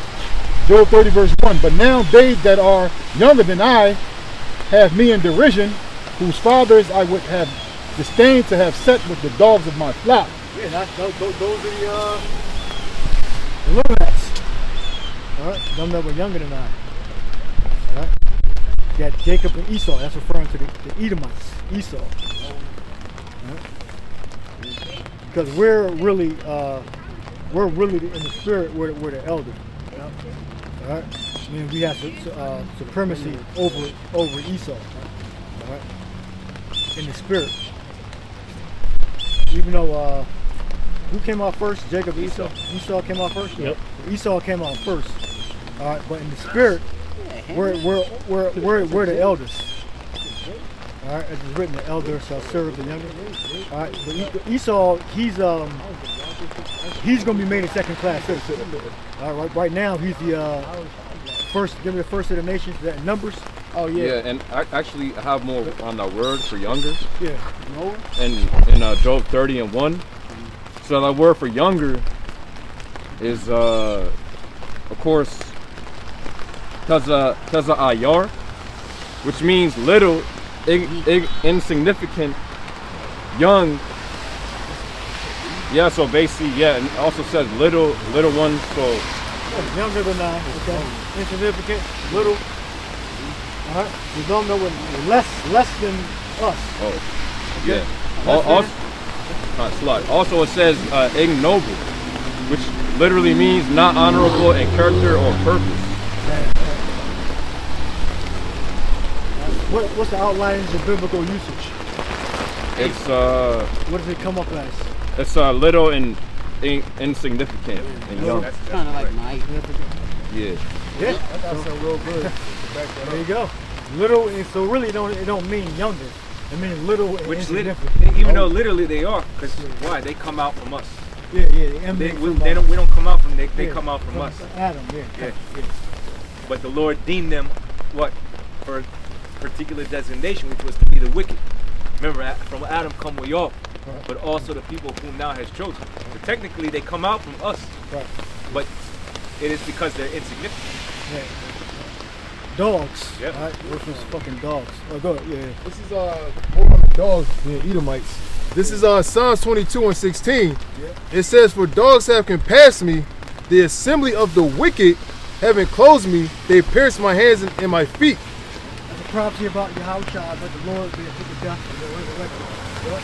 Yeah, and kind of, and the dogs that are Roman Edomites, or just Edomites in general, and you go to the word for the dogs is Caleb. I'm gonna go to the point. It says B. It says contempt or abasement. And you go back to Job, the abase or violating the earth and all that. I got another one real quick.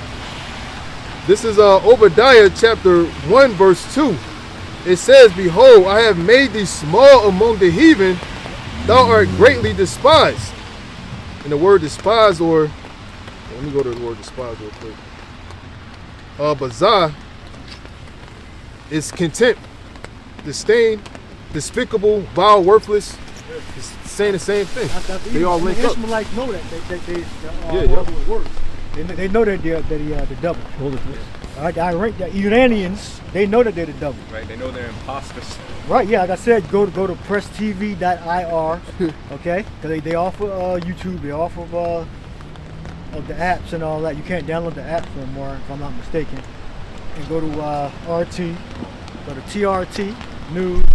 And you'll get all those, and they'll tell you the Iranians, the Ishmael, the Edomite Turks. They'll tell you that they're basically Satan incarnate. They're the Zionist invaders, colonizers. All right, they pretty much try to keep it off of YouTube. All right, because they got a media block on the true history. All right, because they run the media. They run the NBCs and all that, and the ABCs, CBSs, Foxes. All right, they're all standing in solidarity with the Khazar colonists. All right, Khazar oppressors. All right, the Ishmaelites know. They had the president of Egypt, Abdel Nasser, in 1956, said there'd never be peace here because the Jews left black and came back white. Yeah, like salt and crackers. Yeah, they came back like that. They came back. Different people came back. The biblical Israelites left. I'm lying to bring that all the time. The biblical Israelites left, and then Edomites came back with the convert, like a witchcraft form of Judaism, which that don't even exist. Right. But they converted to a witchcraft form of Judaism, and they claiming to be us. Well, they can never be us. You go to all the icons of the noblemen in Europe, Western and Eastern Roman Empire, they were all brown-skinned people. Yep. And then they married so-called white women and they became fairer skinned. Yep. All right, so even the fair skinned ones are Israelites. Okay? You look at, like I said earlier, Richard Strauss, great composer from Germany. Fair skin, curly hair, curly afro. He's the Israelite, Germany. Okay? Name some other ones I'm gonna want. Constantine, Saint Nicholas. Okay? They were drawn brown. And then you got Edomite iterations of them. Saint Nicholas is, I believe, is Santa Claus. Look that up, fact check that. Saint Nicholas being Santa Claus. And then they reiterated, and then they all look like Edomites. Saint Nicholas look like an Edomite now, and then you got Constantine the Great look like an Edomite now. All right, but at one time they were brown, and then they married Caucasian or Japhethites or whatever, you know, where they're two different distinct people, Esau and Japhet, but they were in there and they mixed up together, so they became more fair skinned. Well, I got a definition for Israeli. And Adam you can hold on. I want the St. Nicholas. I got it. St. Nicholas, bro. Gone. It says, the question is St. Nicholas the same as Santa? It says Dutch families took the tradition of celebrating the feast day St. Nicholas with them to New Amsterdam and the American colonies, beginning as early as the 17th century. They referred to him as Santa Claus. That name became Santa Claus to the early United States English-speaking majority. Yeah, so St. Nicholas is always depicted as a white beard Caucasian person, but he's really an Israelite, all right? Brown skin and whatever variation, but it's drawn in the icons that I got, he's dark brown skin, all right? And Constantine the Great too, he's dark too. His mother, his uncle, his father, they were all brown skin. Eastern Roman Empire, so-called Byzantine Empire. All right. And then he got whitewashed by Leonardo da Vinci and Michelangelo. You should get Job publication. All right. And you had Moors that were our people in Italy that helped whitewash those images also.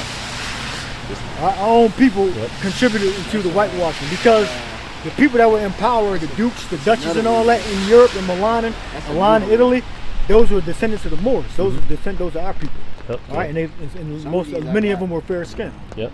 Like they married Edomite women, with a mixture of Japhethites and fair skinned women. The DC family. And what's that? The Renaissance, they funded that whole thing. Ludovico Sforza. All right, he was on the Borgias. He paid for the painting of the Last Supper.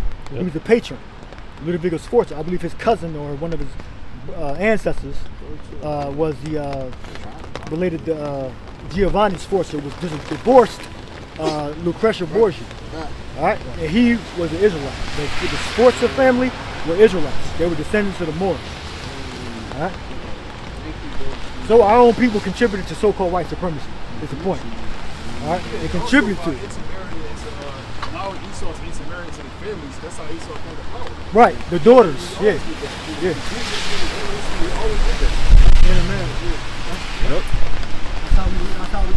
Look different what came to, well, the women, we married a bunch of our daughters off.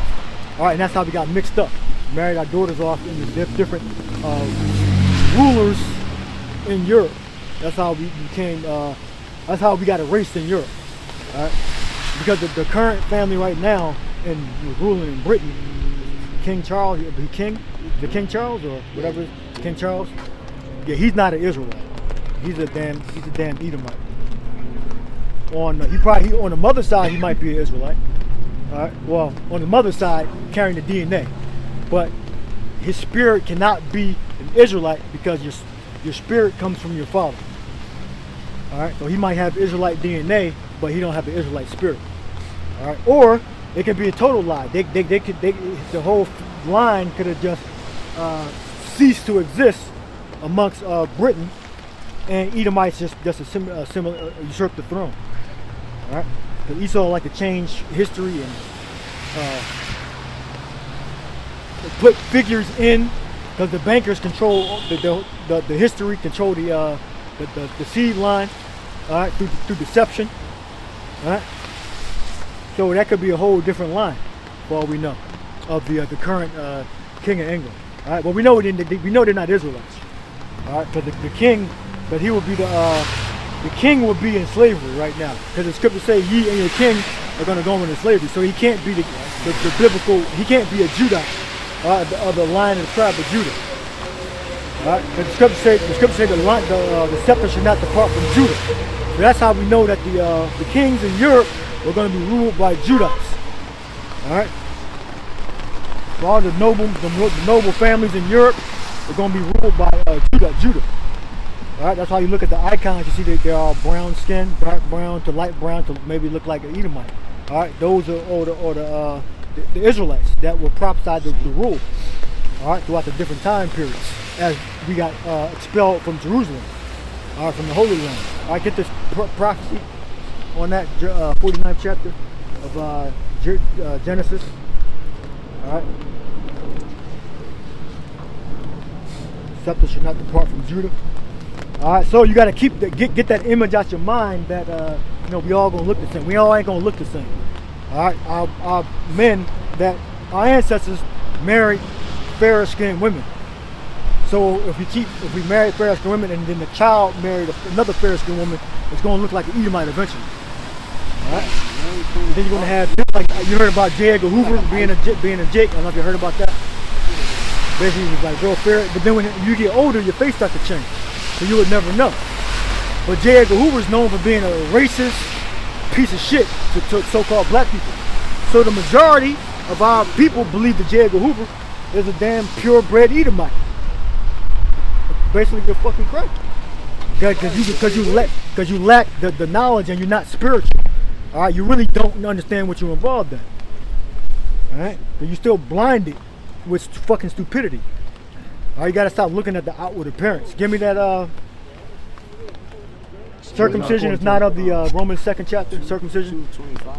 Yeah, but you got something if I can. Right. Yeah, you gotta get the. You look at nature's knows no color line. Yeah. You look at the popes, and it shows you have a dark skinned brother, then you have fair skinned women right under him. Yep. Why is that? Because those are his wives, all right, or his daughters. All right. Right. I don't got that particular photo, but I do have one. The book is by J.A. Rogers. Nation Knows No Color Line. Negroes and Coats of Arms of Noble Families. This is out of Central Europe, and you're gonna see our people being depicted. Yep. Because we ruled Slocky, brother. We ruled Europe for a period of 1,000 years, and that's recorded in secular history. It's recorded in the Bible because it was prophecy. I don't know how well you can see that, but and then I'll try to find the image that you just. And you go to the YouTube and put in icons and stuff to come up. You know, so there's really no excuse. You should be well versed in everything we're saying. And all the information there is free on our page, on brothers' pages. You know, with different icons, and then you can see some of them. Most of them are brown. Then you have some fairer skinned ones too. I think you meant Dwight D. Eisenhower. Dwight D. Eisenhower. I remember that video. Yeah. Okay. Yeah. Well, I mean, Dr. Joe Brown was talking about that, about J. Edgar Hoover. So here you got this is Dwight D. Eisenhower, like as he looked like currently, like when he's the president. And this is how he looked back in the day. You can clearly see that's a J. Can you say that? Bring up a little bit. Yeah. Bring up a little bit. Oh. And yeah, Charlie Chaplin, that's another J. Oh shit. His mother was Charlie Chaplin. Yeah, he started mother was dark skinned. United Artists. United Artists. That's a theater? Theater system. Yeah. What? Okay. Oh, you? See, I'm up. You see that daughter? got a quick It precept. look like Hayama. Well, look up J. Edgar Hoover, young picture. Kind of like J. Edgar Hoover. You was like a Latin child. Look like up J. Edgar more of a Hoover Latin young. child? Put that in. J. Edgar Hoover. Yeah, young. you see this, man. How you spell it? J. Edgar Hoover. Just talking to it. Quick Spell it. precept. It's going to correct you anyway. J. Edgar Hoover. Quick precept out. Yeah, go ahead. John 7 verse 24. Judge not according to the appearance, but judge righteous judgment. Judge righteous judge, not according to the Yeah, that's appearance. kind of nice. He got the boots. I got some too. Go, get Romans 2nd chapter when I call for it. 2 and 25. Yeah. Romans 2nd chapter. I think the elder RER brought that out a long time ago. That one. Yeah. What is it? Romans It's a precept? So read 2 and 25. Go ahead. Romans 2 and 25, for circumcision verily profiteth, if thou keep the law, but if thou be a breaker of the law, thy circumcision is made uncircumcision. Circumcision is made uncircumcision. What?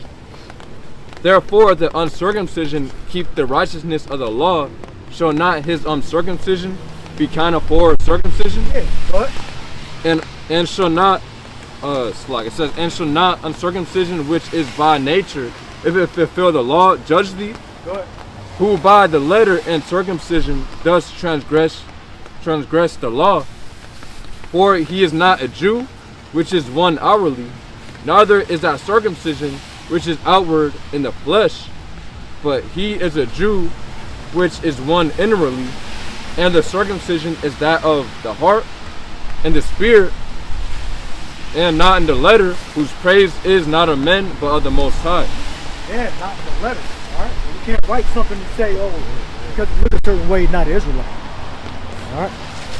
Or because it says Shakor, Melania, Hebrew and the Greek, if you don't fit that description, then you're not an Israelite. No. Circumcision is a spirit, so you are Israelite based upon your spirit. All right. Not what you believe outwardly. All right. J. Edgar Hoover, put him on. J. Edgar Hoover, right there. Yep. All right. You go to Judge Joe Brown. He talks about it. If you're interested in hearing about J. Edgar Hoover. I got it's on essence.com. Genealogy records may indicate that J. Edgar Hoover was African American. Right. Yeah, there you go. See? Yeah, I believe he cited that too. Yeah, Judge O'Brien. Yeah, and Judge O'Brien himself, look, he read, you know? Yeah. So there you go.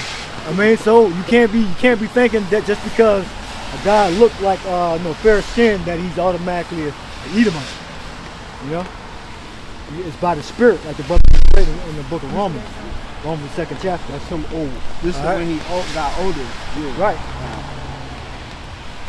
Nah, I got Well, appreciate. you can tell he like young, like light, like brown. If you go back, Did Jeremiah I got the other picture too. 12 and 9, it says, mine heritage is unto me as a speckled bird.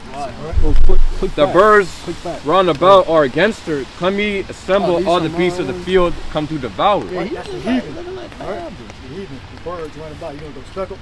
Yep. So looking at speckled, it says, mine heritage is unto me as a speckled bird. Yeah, I mean, mine inheritance, my people. What? Yep. When you get that word for speckled, it's the Hebrew word kazabawai, which means colored, variegated. Very good. spin out. different. Yeah. Yeah, I mean, you get different shades of brown. All right, light brown and dark brown. Maybe it's looking like an Edomite. Yeah. So when you get the word for variegated in the dictionary, it says exhibiting different colors, especially as, well, yeah, that's the point. Yeah. All right, so yeah, this is simple knowledge to us. If you didn't know, now you know. All right, you cannot judge at the outward appearance. All right, oh, y'all got to bounce. You got to bounce. Yeah, me. Okay. All right, we about to wrap up anyway, but yeah, go ahead, bounce. All right, last precepts. Bring your precepts out. We can get the color, the image of the Lord. We can go to Revelation 1:14. All right. Revelation 1:14. Give me Galatians about who the Lord chose. I want Galatians about Sinai and all that. And, Ishmael not being chosen. Go ahead. Revelation 1 verse 14. His head and his hairs were white like wool, as white as snow, and his eyes were as a flame of fire. The top of his hair. Hold on. Go read Revelation 1:1 first. Revelation 1 verse 1. The revelation of Yahweh Shah HaMashiach. The revelation of Yahweh Shah. Right. Now the word revelation, all right, meaning back, meaning back, and then the other part of the word meaning veil, or to pull back the veil, to uncover. So you're uncovering the visage, or the way that the Lord looked. Why? Because in the latter days it would become a mystery. Right? It's not well accepted that the Lord, the Savior, okay, is a dark-skinned man. That's not a well accepted, okay, concept, so to speak. That's not a well accepted reality or fact. Go ahead. Revelation 1 verse 1. The revelation of Yahweh Shah HaMashiach, which the Heavenly Father gave unto him, to shew unto his servants things which must shortly come to pass, and he sent and signified it by his angel unto his servant John. Now you can read verse 14. Revelation 1 verse 14. His head and his hairs were white like wool, as white as snow, and his eyes were as a flame of fire, and his feet like unto fine brass, as if they burned in a furnace, and his voice as the sound of many waters. Right, so you're not going to get an Edomite out of that description. There's no way in hell you get a so-called white man out of that description. Right. At all. No, Now we could look at key words, right? The head and his hairs were white like wool. All right, so we know that that is a characteristic, a physical characteristic trait of the tribe of Judah. 4 and 23. Okay? Galatians 4 and 23. That his hair was attributed to that of wool. The only nation, now you have the Hamites, but they're not Israelites. Right. And the Lord didn't come out of line of hands. Right. Most of the nations, for that matter, are dark nations. All right? Minus the Edomites. All right? Which was a distinguishing mark put on that race of people.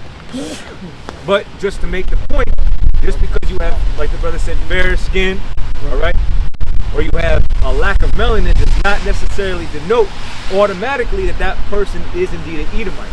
But as far as our Lord is concerned, he was factually and characteristically a dark-skinned man from the tribe of Judah with an afro and with a full beard. That's non-negotiable. It's non-debatable. Now we can look at the word brass. Get the word brass and go right to the point. We know that that is representative of the color of the Lord. Right? We knew he wore a long garment down to the foot, similar to what we're wearing right now. Right. Yeah. Border of blue. Border of blue. Fringes would represent the law. Right. Because despite what these Christians say, the Lord kept the laws. He taught the laws. Right. Say, the Lord said out of his own mouth, "If thou love me, keep my commandments." Right. Keep the commandments. Go ahead. Yeah. Word brass in the Greek. He created us to be governed by him too. Yeah. But the Lord, Yahweh Shai, commissioned all of us to be created. Well, the Most High commissioned the Lord to create us. All right, under his law. It's, So Yahweh Shai facilitated that. it's brass of G5474. Yeah. Kal Ib Anan. It says some metal like gold, if not more precious. Yeah. So it goes back to frankincense. All right. So basically,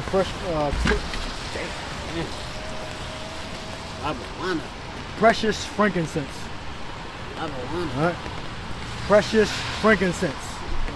So that's figuratively telling you how precious the Lord was and how perfect, and he was different. But no other person has been described like that before. Like precious frankincense. Some green, some royal green. But that's the only point you wanted there? Brown? You wanted brown, right? Yes. Brown. Did we go into the root of those words? You're going to the root real quick where you are.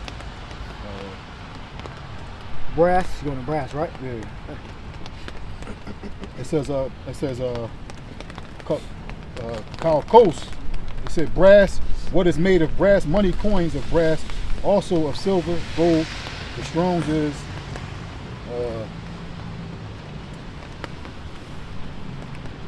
It says this metal chiefly being used for the purpose copper. And that's it. Kind of brass.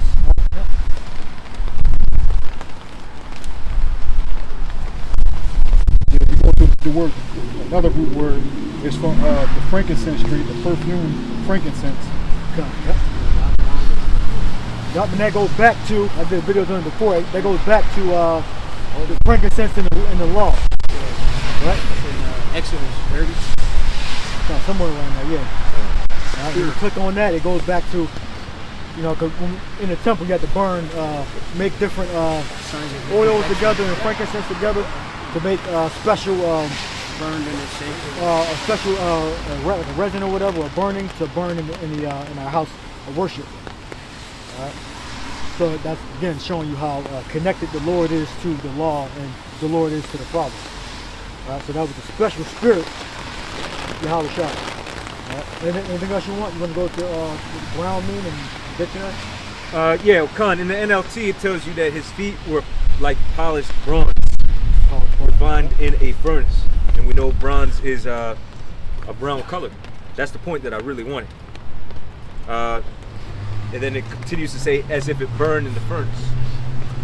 So representative of being refined, Yahweh Shai was perfect, but also representative of his visage, right, or the way he looked. Yeah. That was Yahweh Shai in his powered state. You know, his power, full power. Alright. Anything else you want from that? Nope. You want that Galatians? Oh, well, no. He ran. He All ran. gone. It says as if they burned in a furnace, correct? Yeah, Okay. So I wanted to make sure we read the entirety of the precept. That's all. You read it again, huh? Yeah, just read it again. And move on to the next scripture. Revelation 1 verse 14. His head and his hairs were white like wool, as white as snow, and his eyes were as a flame of fire, and his feet like unto fine brass, as if they burned in a furnace, and his voice as the sound of many waters. Right. Yeah, man, he had a deep voice that could project many waters. Rushing, crashing water, loud. All right. It's written of the Lord. He is. He was as one that spoke with authority. Mm-hmm. Next precept. I'm on. You don't have none? No. All right, go ahead. Oh, he don't want it. He don't want the Galatians. Yeah, I don't want Galatians because the Ishmaelite, the Hamite, Israelite Ishmaelite gone. All right. Get Daniel, 10th chapter. Yeah, 5 and 6. But according to Esau, he says copper is a reddish color. According to Esau. Well, he said the Native Americans are red too. Yep. Yeah. So what's the tribe of Gad? Right. And he put the political lines of Issachar and Gad. So he's the devil, like the same thing he did with the Arabs.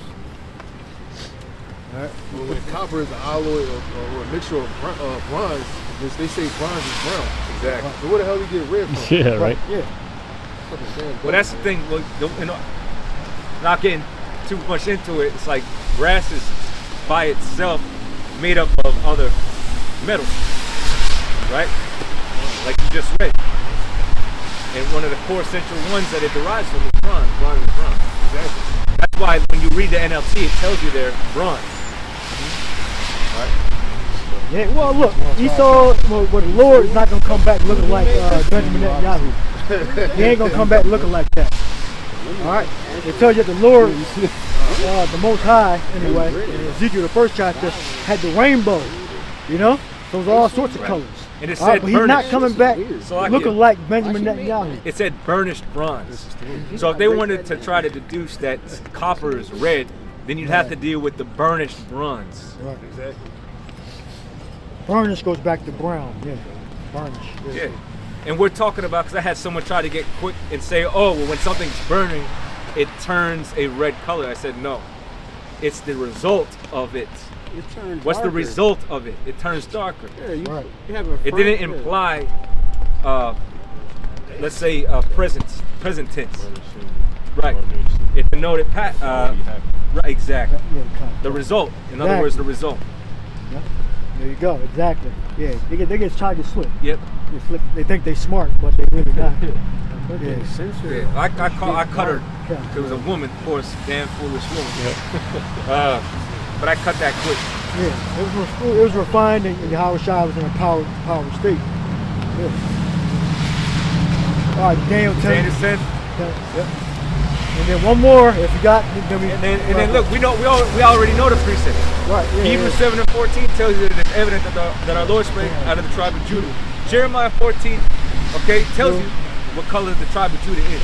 You can't get slick up right. here. Genesis 2, it tells you man was picking out the dust of the ground. Esau said the earth is red. Like Esau, you're a fucking devil.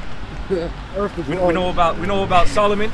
The Lord comes out of the genealogy of King David. Yeah. Right?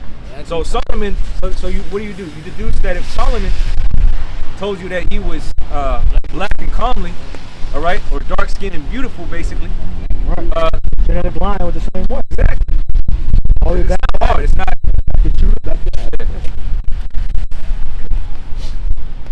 What? Daniel 10 verse 5. Then I lifted up mine eyes and looked, and behold, a certain man clothed in linen, whose loins were girded with fine gold of Uphaz.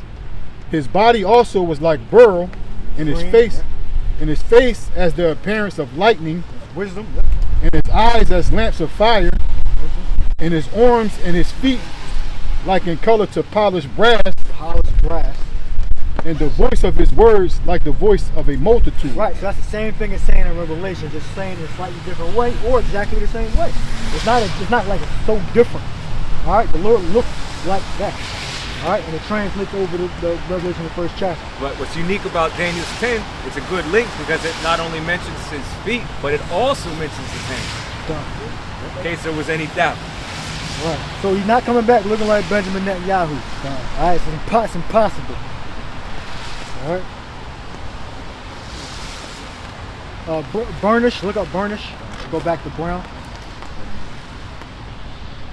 Somebody else look it up. Hey, brother, look, you get anybody else had any other scripture they wanted to add? There's one more I was thinking of. Got it. Oh, Genesis. Get Genesis. The second chapter. Mm-hmm. Yep. Says the man was taken out of the earth. And by the way, that word for brass in the Hebrew, yeah, that's what I was Nachashath literally means bronze. Bronze, cut. All right. It also says copper. The brother got it. But copper ore, bronze as copper alloy. Got it. And we look it up in the dictionary. It goes back to brown. I think brownish or burnish. Yep. It means brown. Just look it up. Genesis. Man was taken out of the dust of the ground. He's loose to breeze. And when you look up dust, loose to breeze.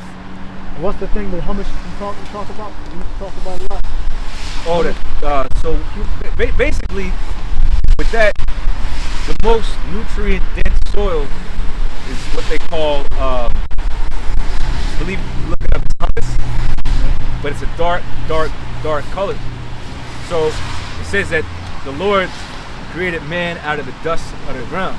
Now we know dust is representative of a confused state. So the Lord, what he did was he took man out of that confused state and he gave him sense, laws, knowledge, wisdom, and understanding. So he separated them from the beast in that way. Because remember, man himself is a beast, but he's the highest level, or highest form of beast. Right?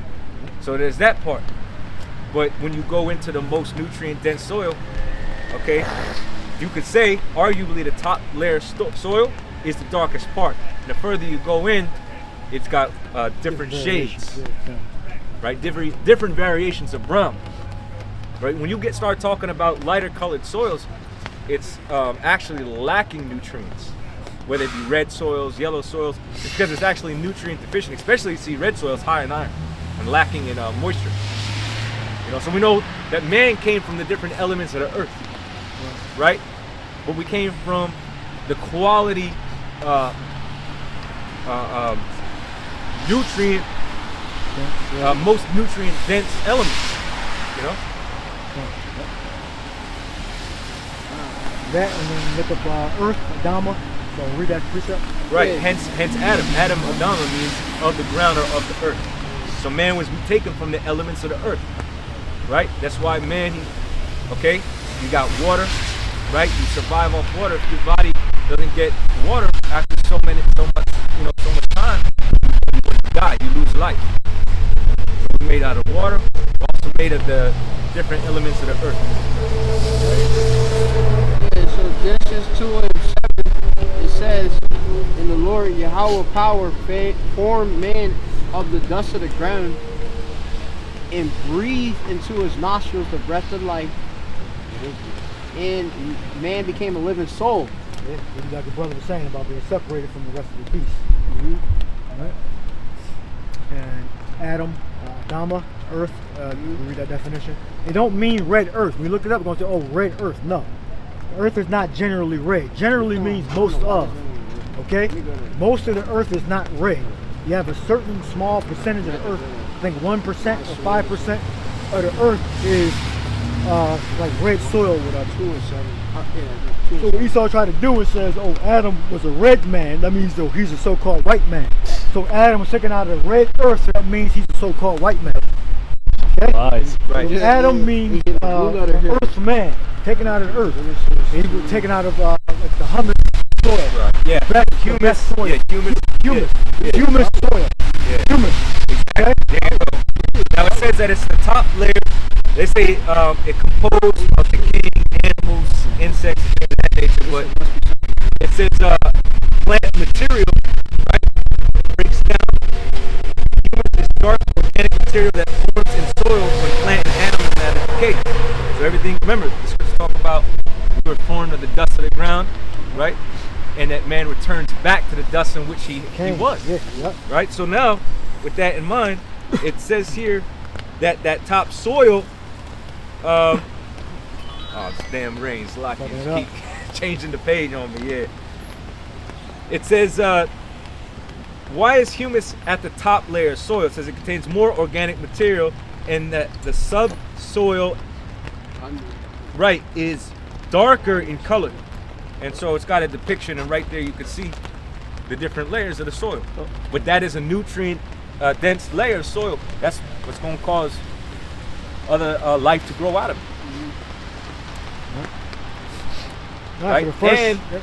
And you could look up, I believe it's in Ukraine, some of the most nutrient dense soil comes out of Ukraine. They call that literally dark soil because of its nutrient humus. Yeah, they call it like humus Ukraine. They call it dark soil or black soil. It's the most nutrient dense soil they say on the earth. Now why isn't it red soil? Why isn't it yellow soil? Right, if the earth is generally red, you know, that's what Esau say there. The earth's general redness. They say that's so fertile that just a seed drop in it and start growing out of it. That's how nutrient dense it is. Oh, and Adama. You gotta get earth, ground definition. Adama. And it don't mean red. Well, we should already know that. You should be able to prove it by precept upon precept. Alright, which we just did here. Alright, you can look at the earth. Is it generally red or is it generally different shades of brown? And then you got your answer. Oh wow, yeah, so I got it here. Got it? Alright, brother. Yeah, black soil Ukraine. It says it's a term, Chernozyms, the black soils of Ukraine. It says Chernozyms, spelled CHERNOZMS, in case brothers want to look that up, have a thick black upper layer. There go the rain again. A thick black upper layer, the Chernic horizon that is rich in decomposed plant material and therefore contains a lot of humus and carbon, which we just read. And it shows you. He got it right here. Yeah, I got this. Right there? Right there. They call that black soil. I'm gonna get one more. Look at that. That's undeniable proof. Yeah. When we come in different shades. You know, and that's that we come in different shades because of prophecy. You know. The black gold they call it, Salakia. The black gold of Ukraine is that nutrient dense soil. There you go. Obviously, the U.S. will control of that. Right. Other Edomites. Remember they got Babylonian Edomites. Adam. That's where large percentages of the wheat come from in that country. Yeah, that in Russia. Damn. They got a lot of minerals out of there. Yeah. So Adam, if blue letter search for reason for y'all, I'm in my sword. Hurry up. For man is Adam. It's Adam in the Hebrew, man. Don't phase me no more. They go off. They got Adam, but meaning to be read, but that's not it. Whole table of contents. Right, if You go up. remember, we know the blue letter goes off, so you gotta sometimes go into different sources. Now, if you go into the Zondervan's Compact Bible Dictionary under Adam, it straight tells you it means of the ground. Yeah. It means of the ground. It don't mean red. Adama. Look up ground. In Genesis, the second chapter. Yeah, ground is Adama. Yeah, which is ground. And it goes back to Adam, right? Yep. Yeah, the origin Adam. as And Adam. it's gonna say where? Exactly. Yep. 120, right? Yep. Yeah. That's, Right. Yep. And then Now in contrast, we'll end on this, but on contrast, somebody give me Isaiah, right, where it talks about Idumea. We want to show you how the devil gets down and tries to be deceitful. Because he knows that the word Edom, which is the Greek equivalent for Edom is 34. Idumea. 34. He knows that there's 34. a different word for red, and it's Adawam, not Adam. So come down on Idumea. I think that's what it is, right? Yeah. Is it Isaiah 34, right? Yep. That's it. That's it. Idumea. Yeah, and then look up Idumea. Look up Idumea. You might have to tap full entry. Should be It's going fine, to yeah. show you that the word for Idumea means Edom, which means red, which the word in the Hebrew is Oh, they go Adawam, off. not Adam. They went off. Two, too. two different words. Yep. But You might have to tap the full tap entry. it. Remember, they throw the Adam. lies with the Well, truth. they going off. Again. They going off? Well, I have a Yeah, they screenshot, going. Yeah, so they you going ain't getting off. away. Yeah, they When you You ain't click getting on- away. When you click Idumea in the Greek, they'll even tell you that it means Rome. Another name. It means Right. Oh, yep, Rome. yep, yep, Right. yep. You know, so it disappeared, then it came back. So you have a dictionary. You click it, go to meaning the word. It translates to Rome because ancient Romans Dang, were dang. Edomites. Yeah, you know what that means. And it was generally known and believed that our ancestors back then knew that the Romans were Edomites, descendants of Esau. Alright? There you go. See, they try to get slick. Yep. If you tap full entry, Right. okay, they're gonna have Adam there. Yeah. All right, but next to it, they have Adawam. Adawam. Okay. So they try to bury that.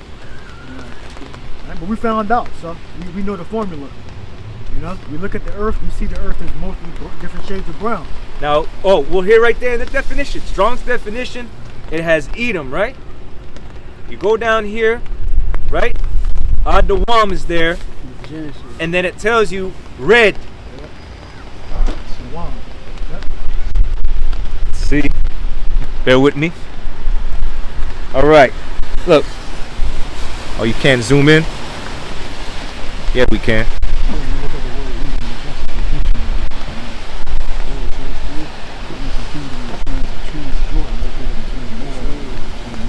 So, see, Yep. No, the ancient. Adawam, you see it? Yep. Ancient. Okay. We back out. Red. Oh wait. Focus here. What? Heel? Try to Hold up a little bit. There try we to get it in the screen go. Yep, there. yep, there it is. There you go. Edom, Adawam in the Hebrew, red. And another thing, Salaki. it's one more thing. It's the old logo for the Redskins. You see, it's a dark-skinned Gadite Yep.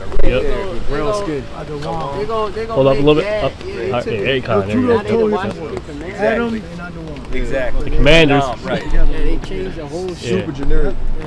It's like Con. Live with the truth. Well, Hence why the elder Apostle Bar always say, in order to tell a lie, you got to know the truth. Oh. But Yeah, that's it. I believe that was it. Every brother got their point out. Got the information in scripture. So we hope you're edified. Of course, we want to give all honor, glory, and praise unto Yahweh, Ba'Shem, Yahushua, Ba'Shem, Rakakadash. Double honors unto the apostles, Negroes, Millstone. Pulling out y'all. Shalom.